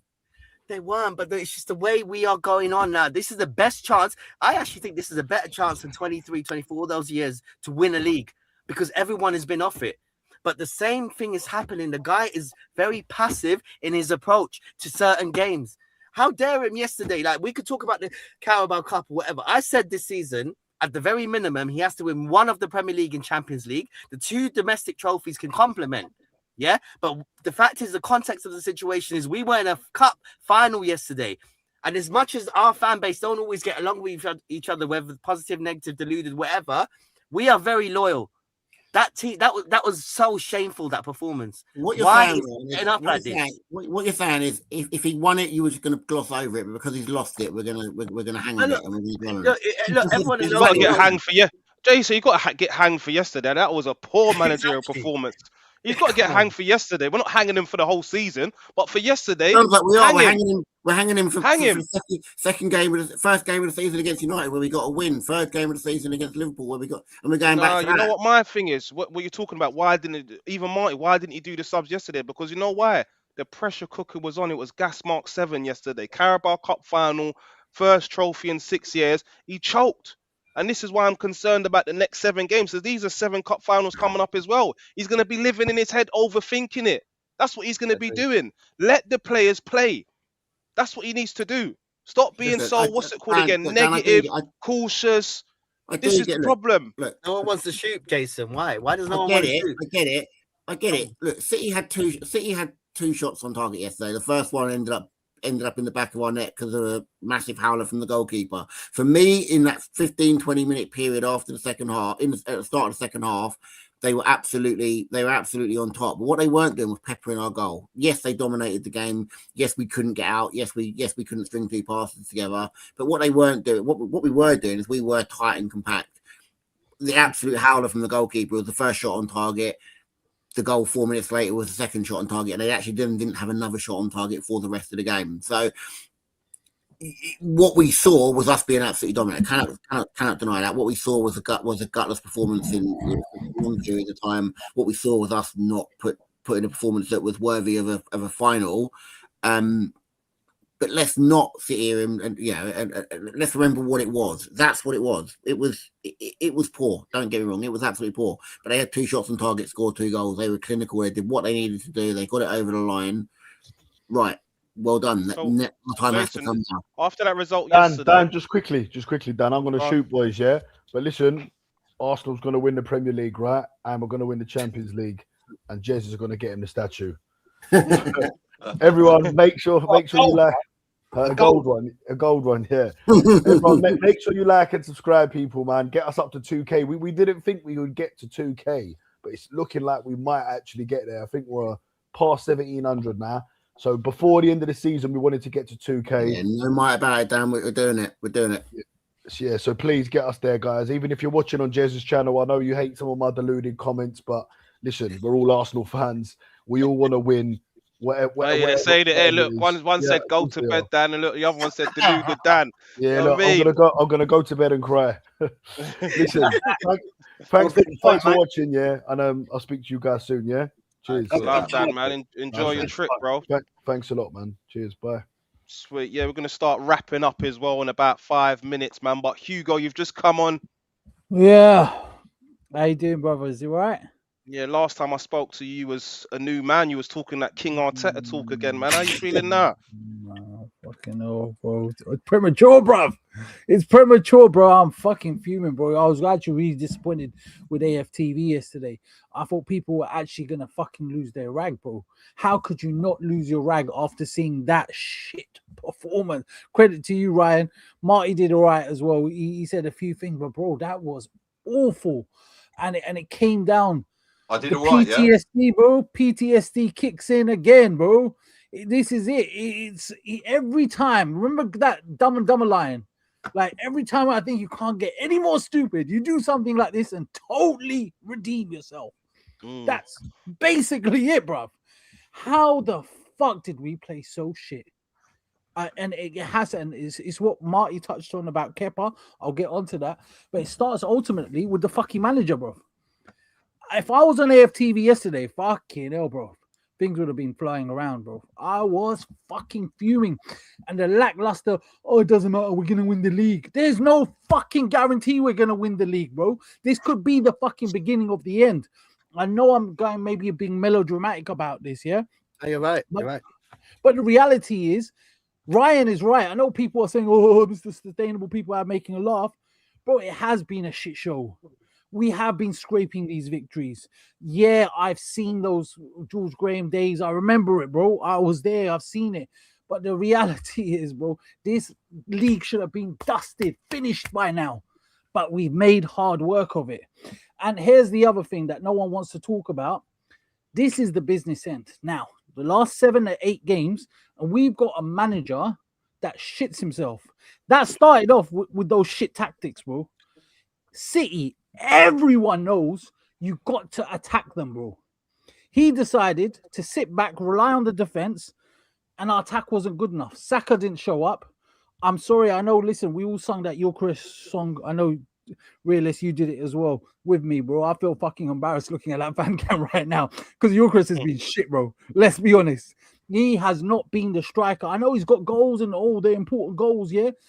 But, bro, yesterday counted, man. And we need an elite striker. Our football club is crying out for elite striker. Attack is not good enough.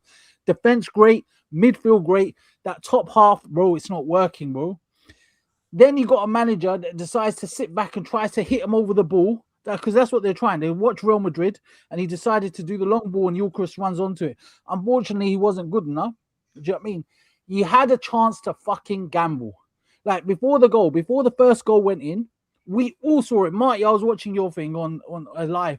We all knew that goal was coming. Ryan, did you see that goal coming? We all felt it, isn't it? Yeah. We saw it with Wolves. Mate, I knew it was coming 3 weeks ago. That's why I said start Raya, and everyone was Absolutely. going, It's not just Raya. It's not just Raya. do you know what? I feel like I'm just banging the same drum. No, That's the Marty, thing. Marty, My point ain't changed. in this game though, bro, like we all saw the goal was coming. He had a chance. Even listen, if you wanna take Kepa off, he had a chance. When Kepa got the yellow card, he could have said, "Come off, lad. You know what? I would have kept you on, but you got a yellow card. I can't risk it." That was an excuse he could have used. This idiot decides to keep him on. And the thing with Kepa, like Marty just said, we saw it at Mansfield, bro. We saw it, like, there's loads of games. Kepa gives me Runnison vibes, bro. He gives me these Runnison vibes that I can't. They do, bro. Don't you? You know, you guys have got it. I did not. I knew as soon as that I saw that, bro. All right, get him off. Make a change. Be proactive. Okay. Even then, we go 2-0 down. Gamble, like shake, roll the dice. Put fucking, Max Dowman on. What? I can't understand why he didn't do it. Like, I was at the O2 because I went to watch an Indian concert with Badsha. It's your boy Badsha. Big up Badsha. That was the only good thing that was good happened yesterday. I was sat next to a Man City fan. Do you know where he goes? He goes to me after 80 minutes. Bro, you guys are no chance you're going to get back into this. This game is done. See you later, man. Have a nice evening. He left because he knew they knew they'd won it, bro. I knew, and I think everyone on this panel knew at 75 minutes there is no way we're getting back into this game without that bright spark. And Dowman is good enough. Dowman is good enough. Dowman isn't a normal 16-year-old. He is good enough. He's better than Madueke. He's better than Madueke. Let's be honest, bro. He's better than Madueke. He's that kid that can go and do that thing, special thing, get you a goal, do something, yeah? But this manager, for whatever, why take him? Why put him on the bench? What is the reason for it? Like, I don't understand it, bro. This was, do you know what's so fucking frustrating, bro? This is an opportunity, bro. 1993, was it? Guys, was it 93? Jersey, other stats, man. Was it 93? This is a chance to win something, bro. I think we win this. Go and win. We go and win the fucking Premiership. We can even go on a run. But the reality is, we see this bottle job business against PSG. We saw it against Bayern Munich. Defense. When it comes to the big games, he struggles, bro. And that's why I am seriously concerned. I said to you on the last show, I think it was a week ago, Marty was there. I think Jason, you might have been there. I said I was like 80%. I was confident. Bro, that has dropped down to 50, bro. I lost myself. That has dropped down, bro. They're going to win the game. Do we get rid of him? Let's be honest. It's a 6 game. It's a 6 points, really, isn't it? City probably will win that game in hand against Crystal Palace. They will probably beat us, bro. Let's be honest. Then we're down to 3 points. And then Arteta starts. We see him panicking in the game against Everton where he throws his jacket down. He's panicking, bro. And if he's panicking, and another thing, the last thing, I know you guys are talking about Saka. Listen, I hate to say this, bro, but let's talk reality. Saka is a bit of a bottle job, bro. We saw it I know people can say, oh, no, Saka is a star boy. We saw it with the penalty for England. I know it's horrible to say this, yeah? It really is, and I hate to say it. He missed that penalty for England. We also saw against PSG last year where he should have fucking tapped it in. Ryan, you were at that watch along. I was sat next to you. He should have scored that second goal, bro. He didn't score that. So he doesn't turn up sometimes in the big games and in the big moments. You know what I mean? And ultimately, bro, when you got people like him and Ben White in the squad, the cookie starts to crumble, and I'm really, really scared. I'm genuinely scared the cookie could crumble and we could have another shit season, bro. And then none of us fans will hear about it. But I hope I'm wrong. That's the only caveat. I hope I'm wrong. Maybe I'm over the top, but I'm fucking pissed off, bro. You're not, but I got told I'm banned from the parade. It's just a phantom parade at this point. You get me? Robbie told me that I'm positive dance and I'm not allowed at the parade. I'm in Islington right now. Where's this parade gonna be? Like, I'm looking on the streets. There's not going to be no parade if we keep playing like this, bro. I'm sorry. God forbid that happens, man. But yeah, we're going to wrap up now, guys. Well, let me ask you, though, before you go, realist, let me ask you a quick question. Go on, bro. This Dowman thing, someone's saying, oh, you can't rely on Dowman. Would you not have fucking taken a gamble in the last 15 minutes on Dowman? Everyone put your hand up if you would have taken a gamble. 100%. Put your hand up. Everton, 100%. After what he done against Everton. He's the first attacking sub that should be there. If we need a goal, Dowman's the first. You're not bringing on Jesus and Madueke. I understand Madueke for Saka, but if Madueke is coming on, Dowman's coming on at the same time. For Havertz. You could also argue and say that, even if people don't want to bring Dowman on, what are our current players doing? Saw that at Everton. That is the argument for it. You say, oh, he's 16, whatever, but our first team are not doing it. So you got 2 arguments for it. Yes, he's hungry, but he's also better. On the day, he's better than what we have. I'm sorry, but Jesus is done at this club. He's done. Yeah. Saka, I don't think is done, but I do think our manager has ruined him, overplayed him. Yeah. And Declan Rice, I really hate to say it, he's been running those minutes down as well. He played with a broken toe last year by this manager. This manager is doing this. Even if Declan Rice said, I want to play, as a manager, you say, no, your welfare is more important. We need you. Yeah, I'm sorry. It's not acceptable, man. And that's, again, it's something else that's not sustainable. You don't do that. Sorry, boys. I'm just reading. I know we want to wrap up. I'm just reading the comments. I read it as well, George. They are hilarious. They are hilarious. In the stadium at 1-0, Arteta was trying to make the subs, and then they scored the second goal. At 1-0, I would absolutely have brought Dalman on and thought that was the substitution that needed to happen. Not actually sure, and I think I said this in one of my interviews yesterday. Not actually sure why Jesus came on the pitch. Really, I'm not sure. Given what we were trying to do, I don't think that he had enough about him, or he had enough quality, or we've seen enough quality from him this season to think that he was going to come on and change the game. I absolutely think Dalman would have done a 2-0, given how poor elements of that performance were in the second half. I just don't think it's the game for him. I think what we have to do moving forward now is look at his position in the squad, and for me, even not playing. Wait, did you just say you don't think he should have come on? Jason? Did you say you don't think he should have come on? What I said is that he should have come on when we were 1-0 down. We went 2-0 down, given how the game had gone and how the performance was. I just didn't think it was a game for a 16-year-old. What I do think, Southampton. He's not normal though. He's not a normal 16-year-old, bro. This is not a normal 16-year-old. He's also not. He also isn't Superman. Yeah, I think he is. I think he's Superman. I think he's the one guy that would have changed that game in our squad. Yeah, but even then, what else? What are our first team doing? That's the argument. No, I get that. Look, like I said, at 1-0, when I think you want to get back in the game and try and change the tide, that's absolutely the time when I was looking at the bench going, why is he coming on? And even when Jesus came on, I can't remember what minute he came on, I'm still at that point, I'm going, if you're going to bring him on, you might as well have brought Dalman on. Would I have brought Dalman on? No. Did I think Jesus should have come on ahead of him? Absolutely not. But what I wouldn't do is chuck a 16-year-old into a game like that when it was such a poor performance and expect him to come on and save it. Why chucking 16-year-old against Everton then? Yeah, exactly. I think the game state's different, Dan. The game state's massively different. It's massively different. We're pushing for a goal in front of our home crowd. He goes on, and I think that's the perfect moment from after what he done against Everton. I think that was the perfect moment for him to just not a 2-0 down. Not a 2-0 down for me. Yeah, but no one else is doing anything, Jason. I'm not. I understand your premise. I get what you're saying.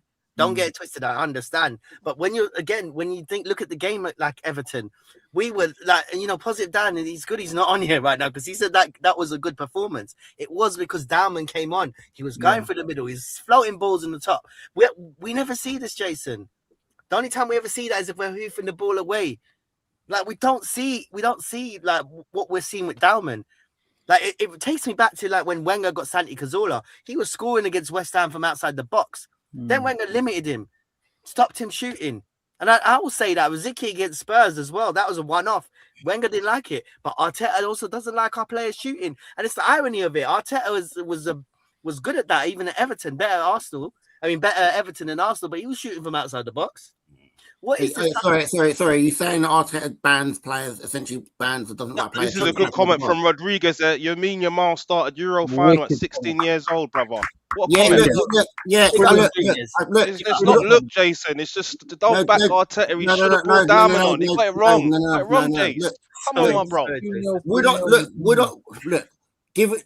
Lee Judges made the point earlier that Dalman's been almost not punished isn't the right word, but should he have had minutes against in the Leverkusen game? Absolutely. Should he have had minutes yesterday? Absolutely. I absolutely think he should have come on. Yes, and there's a massive difference between starting a game and coming on at 2-0 when your side are being absolutely dicked. If I'm honest with you, what I disagree with is he shouldn't have come on against Leverkusen. Why? Because he'd already played on the Saturday. The boy's 16 years old. So the bit that I agree with him being 16 years old and not being, listen, he's not physically built for the game. He's not matured as a man. His bones, his body hasn't formed properly. You need to be sparing with him. The Premier League or this Carabao Cup, they're physical games. Championship football's physical, right? And that is where you could give this guy. And don't forget, he's just come back from an ankle injury as well. So it's not like he's been fully fit all season because he hasn't. What I do think is in the Man City game at 1-0, he should have come on. You go 1-0 because he has the capability to change the game. Now, if we're playing, like I said this before, if we're playing your Keppers and the players that played in the League Cup games, Dowman should have come on instead of Madueke. And he has the ability to change the game. I didn't see nothing from Madueke. I didn't see nothing from Jesus. I didn't see nothing from Havertz, Gyökeres, the whole What about lot. 2-0, Marty? What about 2-0? It was only 4 minutes after the first goal it went 2-0. Mate, even Would you put him on at 2-0? Okay, right, okay. A 2-0. Have you guys ever watched football where a team's been 3-0 down after 70 minutes and then they've turned it around? Yep. There you go. It happens. It's not the most It likely does happen. And I'm not saying Max Dowman is going to 2-0 down. Me personally, I would have bought him on before we went 1-0 down because there was in that second half, it wasn't working. I would have made subs, but I don't know how Trossard was on that pitch after 55 minutes. Like, listen, do you know what? I feel like, it's like a broken record. I think you guys know my thoughts on the game. I think he got the whole setup wrong from the get-go. Yeah. And that's Marty, it. on that point, on your point, Marty, just now, remember Kusanov was on a yellow card, bro. Kusanov was on a yellow card. Get him sent off, get a penalty. Dowman has got that ability. 1-0, 2-0, 3-0. Dowman can change the game, bro. There you go. That's what I'm saying. You're spot on. Yes, guys. So you wrap it up there. Jez, go on. Go, mate. Would you have put Dowman on at 1 or 2-0? Sorry, mate. Go on. Say that again. Would you have put Jez? Would you have put Dowman on 1-0, 2-0, or even before that? I'd have put him on basically at around about 60 minutes. I'd have brought him on. The game was going south, right? We were doing nothing. I could see what was going to happen, and all of a sudden it happened. And I thought, right, we've got to change it up now. Yep. Let's get him on. He's keen. He's young. He wants to prove himself. He'll cause drama. Yes, I agree with Marty. He's not physically big yet, but he proved it against Everton that he can actually cause damage. So that's what we needed. We need somebody who's going to be rash, headstrong, give it a go. And we didn't have any of that yesterday. And that's the player that could have delivered. But no, we didn't do it. We shouldn't even we should have got him on before it went to 1-0. Yeah, I agree. I could see where it was going all wrong. We all did. We could all see. Even the positive people saw it, man. That was we saw it was coming. Yeah. We all saw the goal coming. We all saw it. We saw it against Wolves as well. Chatting to the guy next to me, right? About my age, he was sat there with his son. And I said, I swear down, mate, they're going to score in a minute. And straight in front of us, bang. Oh, there we go. Within 5 minutes of me saying it. And he went, you can predict the game well. I said, yeah, well, it's one of them. And I said, that was the luck of the draw. But he should have changed it then. Should have. Yeah. 100%. He was doing fuck all, right? Should have hooked him straight off, put Dowman out there, change the whole format of the team. Because we were doing nothing. Our midfield was getting overrun. And they were basically, Rodri and Churka were just taking the fucking piss at the end of the day. He was doing kick-ups. No. Major violation. Doing kick-ups, bro. And it's disrespectful, but doesn't that say a lot about the fact that we've been, not me personally and certain fans, but our fan base has been talking a lot. There's a certain arrogance about Arsenal fans finally getting it over the line. And, they've been talking a lot. And that's why these things happen. It's not a secret. People like to pretend. I think we get the reputation for one of the most hated fan bases in the world. Yeah. And you know what? You can't really argue about it. I do think this fan base holds back our club as well because, the justifications, the toxic positivity. And I'll say this, toxic negativity is bad as well. But toxic positivity has ruined us. And it's justified a lot of these things that are happening. We've not made signings. We kept Wenger for too long. Oh, but he's Wenger. He's done this. No, I'm sorry. He should have gone. Yeah. And Arteta is the only manager in world football that has got so long in a process.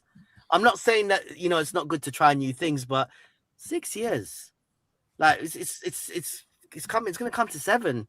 I never wanted him in the first place, but I wanted to be proved wrong. And I'm sorry, I just don't see it happening. And I feel like even if we win the Premier League, it is a little bit tainted in the sense that, you know, look, he's won it, yeah. But I don't think he'll do it again. I don't think he'll get a good enough opportunity again like this. I just genuinely think... How is winning the Premier League tainted, Ryan? And I'll tell you also, what is toxic positivity? How can positivity be toxic? Okay, it's like what do you call it? It's like saying, "Oh, you haven't got." You're talking about delusion. Okay, toxic positivity. Yeah. Let me try and give you a quick example. Talking about delusion. Okay, let me land on it. Toxic positivity. If you have no food to eat tonight, someone can say, "Oh, shut up, that's not suffering." There's a kid in another country that doesn't have food. You should be grateful. It's like, no, like you're allowed to. That's the truth. No. Listen, no, it's not the truth. Yeah, it's not the truth, bro. It's not the truth. It's not the truth. You're allowed to have your bit of suffering. Yeah. If you have a death in your family and someone says, "Oh, that's nothing," I had 3 deaths this year. Like, no, I'm sorry. I'm not saying. I'm just making a point. A death's a serious thing, man. When you just said that, you said a death in your family. There's always someone worse off. There's always someone worse off. No, Mike. That's my point. There's always someone worse off, but it doesn't minimize your suffering. That's the point I'm making. So it doesn't change the fact, and that could apply to anything in the world. Yeah, but if you're positive, you're not suffering. Yeah, but it's not that. It's just you can't look to the bright side, yes, but you also have to be logical about it. You got to be level-headed about it. That is being level-headed. Being positive is level-headed. It's not what? Being positive is being level-headed. It's not. There's levels of. No, it's not, bro. Man. Come on, you can't always be positive. It's like when you tell the little kid he's gonna win the race, and then he comes in last place, and you say, "That was brilliant, well done, great effort. You're gonna win next year." Oh no! You have to have empathy. Mark, you have to have empathy. What you're talking about there is being delusional, and that's lying. That's called lying. Right? I'm talking about being positive. I'm talking about waking up every day. Right? So being positive is waking up every day, and being like, today is going to be a good day. But I understand bad things might happen. Not waking up. Being negative is waking up and going, today's going to be a bad day. Yeah. Nothing good's going to happen. Yeah, no, and I'm not disagreeing with you, Marty. I said toxic positivity and toxic negativity. There was an example of it tonight with Dan when we was talking about the Everton game, and he came in and said, "Oh no, Everton was a great game. We played well in that game." Yeah, and everyone knows we didn't play well. Do you understand? That's what we're talking about there. This is my point, Marty. Yeah, but also at the same time, you're talking about a game that we won 2-0. So, but it weren't. All we're saying is. No, go on, Dan. All we're saying it wasn't a great game, Marty. For the last 15, 20 minutes, it was great. In football, all you need to do is play well for 5 minutes and you win the game. No, but we said we didn't play well for most of the game. That's all we said. Yeah, but Marty, let me land on this. Yeah, it's good. We're saying, okay, look, we didn't play well, but we got the result. Well done. But look, we need to make sure this doesn't carry on, and we don't do that. That is my point about toxic positivity in this fan base. Everyone's like, just be grateful you're winning. Be grateful you've not seen anything. I've seen 3 Premier League titles won properly in my age. I never saw George Graham. I saw the FA Cups. I also went 9 years without a trophy.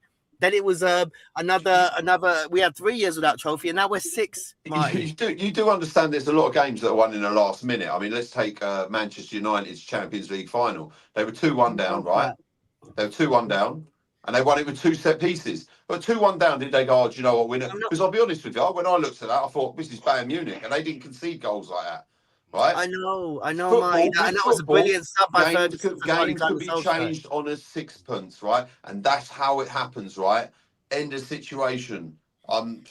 Listen, call it what you want. Call it toxic positivity or whatever, But for me, if I'm honest with you, I don't agree with it, mate. But it's fact. I'm talking about facts here, Mike. Toxic positivity is a thing. Irrational positivity is a thing. And our fan base are the spitting example of it. Being top of the league by 9 points is also a thing. And Jason, that's sadly an example of it. Fact. And you know what, Jason, you know you're my dog. I will ride out for you. But come on, are you 100%, Jason? We're gonna win the league. 100. Hey, let's wrap up. Let's do our percentages. Let's do our percentage. We start with Jason. I'm on 50, but I'll tell you mine. 50%. My one's. Did you say 55? 50. I'm on 50% after that performance. I feel like Arteta's feeling the pressure. I feel like some of our players like Ben White, Saka are feeling the pressure. And I'm worried. I'm genuinely worried. I think that's given Man City a massive, massive lift. I think it's going to give them a lift for that game at the Etihad. I think they're going to beat us. I think they're going to beat Crystal Palace. The reality is it's probably down to 3 points. If you put it that way, that's not that much to play with. So I'm worried. 50% I'm at. Jason, where are you at? I'm at 90, 95. That's heavy. Well, I'm happy that there's a little 5% of doubt there, Jason, which is Until not bad, man. Until it's mathematic. I would go as high as 99 until it's mathematically possible. I'm not going to go 100, but Fair enough. Jez, where you at, man? Last week on this channel, I said I was 80% positive we're going to win the Premier League. Now, after what I saw yesterday, what the big thing is, what Man City offered, we couldn't play against them. We've got to go to their stadium. And we've got some tough games coming up. Pressure is now massive on the squad and on this manager. So I'm sorry, I've got to drop that down to 55% now. Marty? Don't even want to hear this. Go You Go don't on, even Marty, want to hear mate. this. Because I'll tell you what. We're going to say toxic positivity. Is that what it is? No, listen, it ain't changed. It ain't changed. Honestly, and I know people say, oh, I'm not taking yesterday. Listen, yesterday was yesterday. I know what went wrong yesterday, and I've spoken about 100 times. It's a broken record. It ain't changed how I believe this league's going to go at all.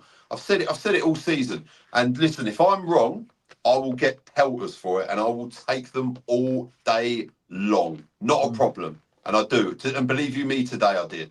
I still 100% believe that Arsenal are going to win the Premier League this season. And also at the same time, if that's backed up, then listen, boy, better believe I'll be here. Ryan, where you at, man? You know what? Again, last week I said 70%. I think no. Do you know what? I'll take it back. Even before the Carabao Cup final, I said it on Sky Sports actually.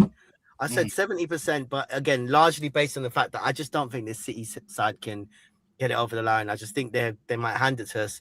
But after seeing yesterday, I feel like this club still got that. I don't know how to describe it, but there's still like a lack of belief, a lack of mentality here.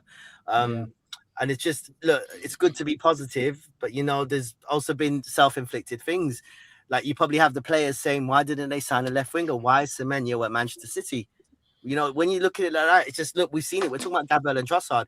Now, from a positive point of view, we got the window done. We've done very well in a sense that we've not seen a window like this in a long time. And especially back in the Wenger days when I was growing up with it, we never saw the financial injections. We saw your Silva and Will Tudge, your Jose Antonio Reyes's, our Sharvin in the later stages and on that 2009 January. But I still feel we're short, and I also feel mentality is not there. So I said 70%, and I think Jez hit it on the nail on the head there, because I still think we're edging it at 55. But let's see what the next few games takes us, because I wouldn't be surprised if we end up throwing this away. So basically what you're saying is you just change your mind based on every single game you watch. No, Marty. Present me with evidence and I'll change my mind. Well, I mean, there's quite a bit of evidence. Listen, I am evidence-based. I'm evidence-based. I don't do all this anything. If you were evidence-based, right, you'd understand that we've lost 4 games all season, right? I know, but Marty, there's things called context. No. What context? What, mate? Okay, it's facts. If you're hang on, a man that's talking about facts and context and all this, I'm not having it. We've lost 4 games all season. We're top of the league, 9 points clear. I don't know what you're getting at. Marty, that's when there's no pressure on. It's different now. We're in that every single. We lose 2 games. That's it. We're not winning the league. Do you know what I mean? There you go. Come on, Marty, man. Come on. When the pressure's off, we always do well. That's the reality. Am I right or wrong? When the start of the season, we're always there about Christmas time. Don't ask me. Ask me in March. Ask me in April. Ask me in May. That's when it counts. That's when the manager starts shitting himself, throwing his jacket out, not playing the right players, bro. Sorry, You man. guys That would be was- surprised, but a couple of weeks ago against Forest. I'm and at against 65%, West Ham. guys. I'm at Well done. 65%. Yeah, I'm at 65, bro. Let's put some context on this, shall we? Yeah, Context. we've all got our different opinions on it, right? We've all been here before. We've seen it for the last 6.5, 7 years, right? It's all about delivery. Now, the big one that's going to make the difference is Man City away, right? And if we capitulate in one other game, Bournemouth. and they pick up Bournemouth, yeah, right? If they pick up, yeah, in all their games, Man City, yeah, we're fucked.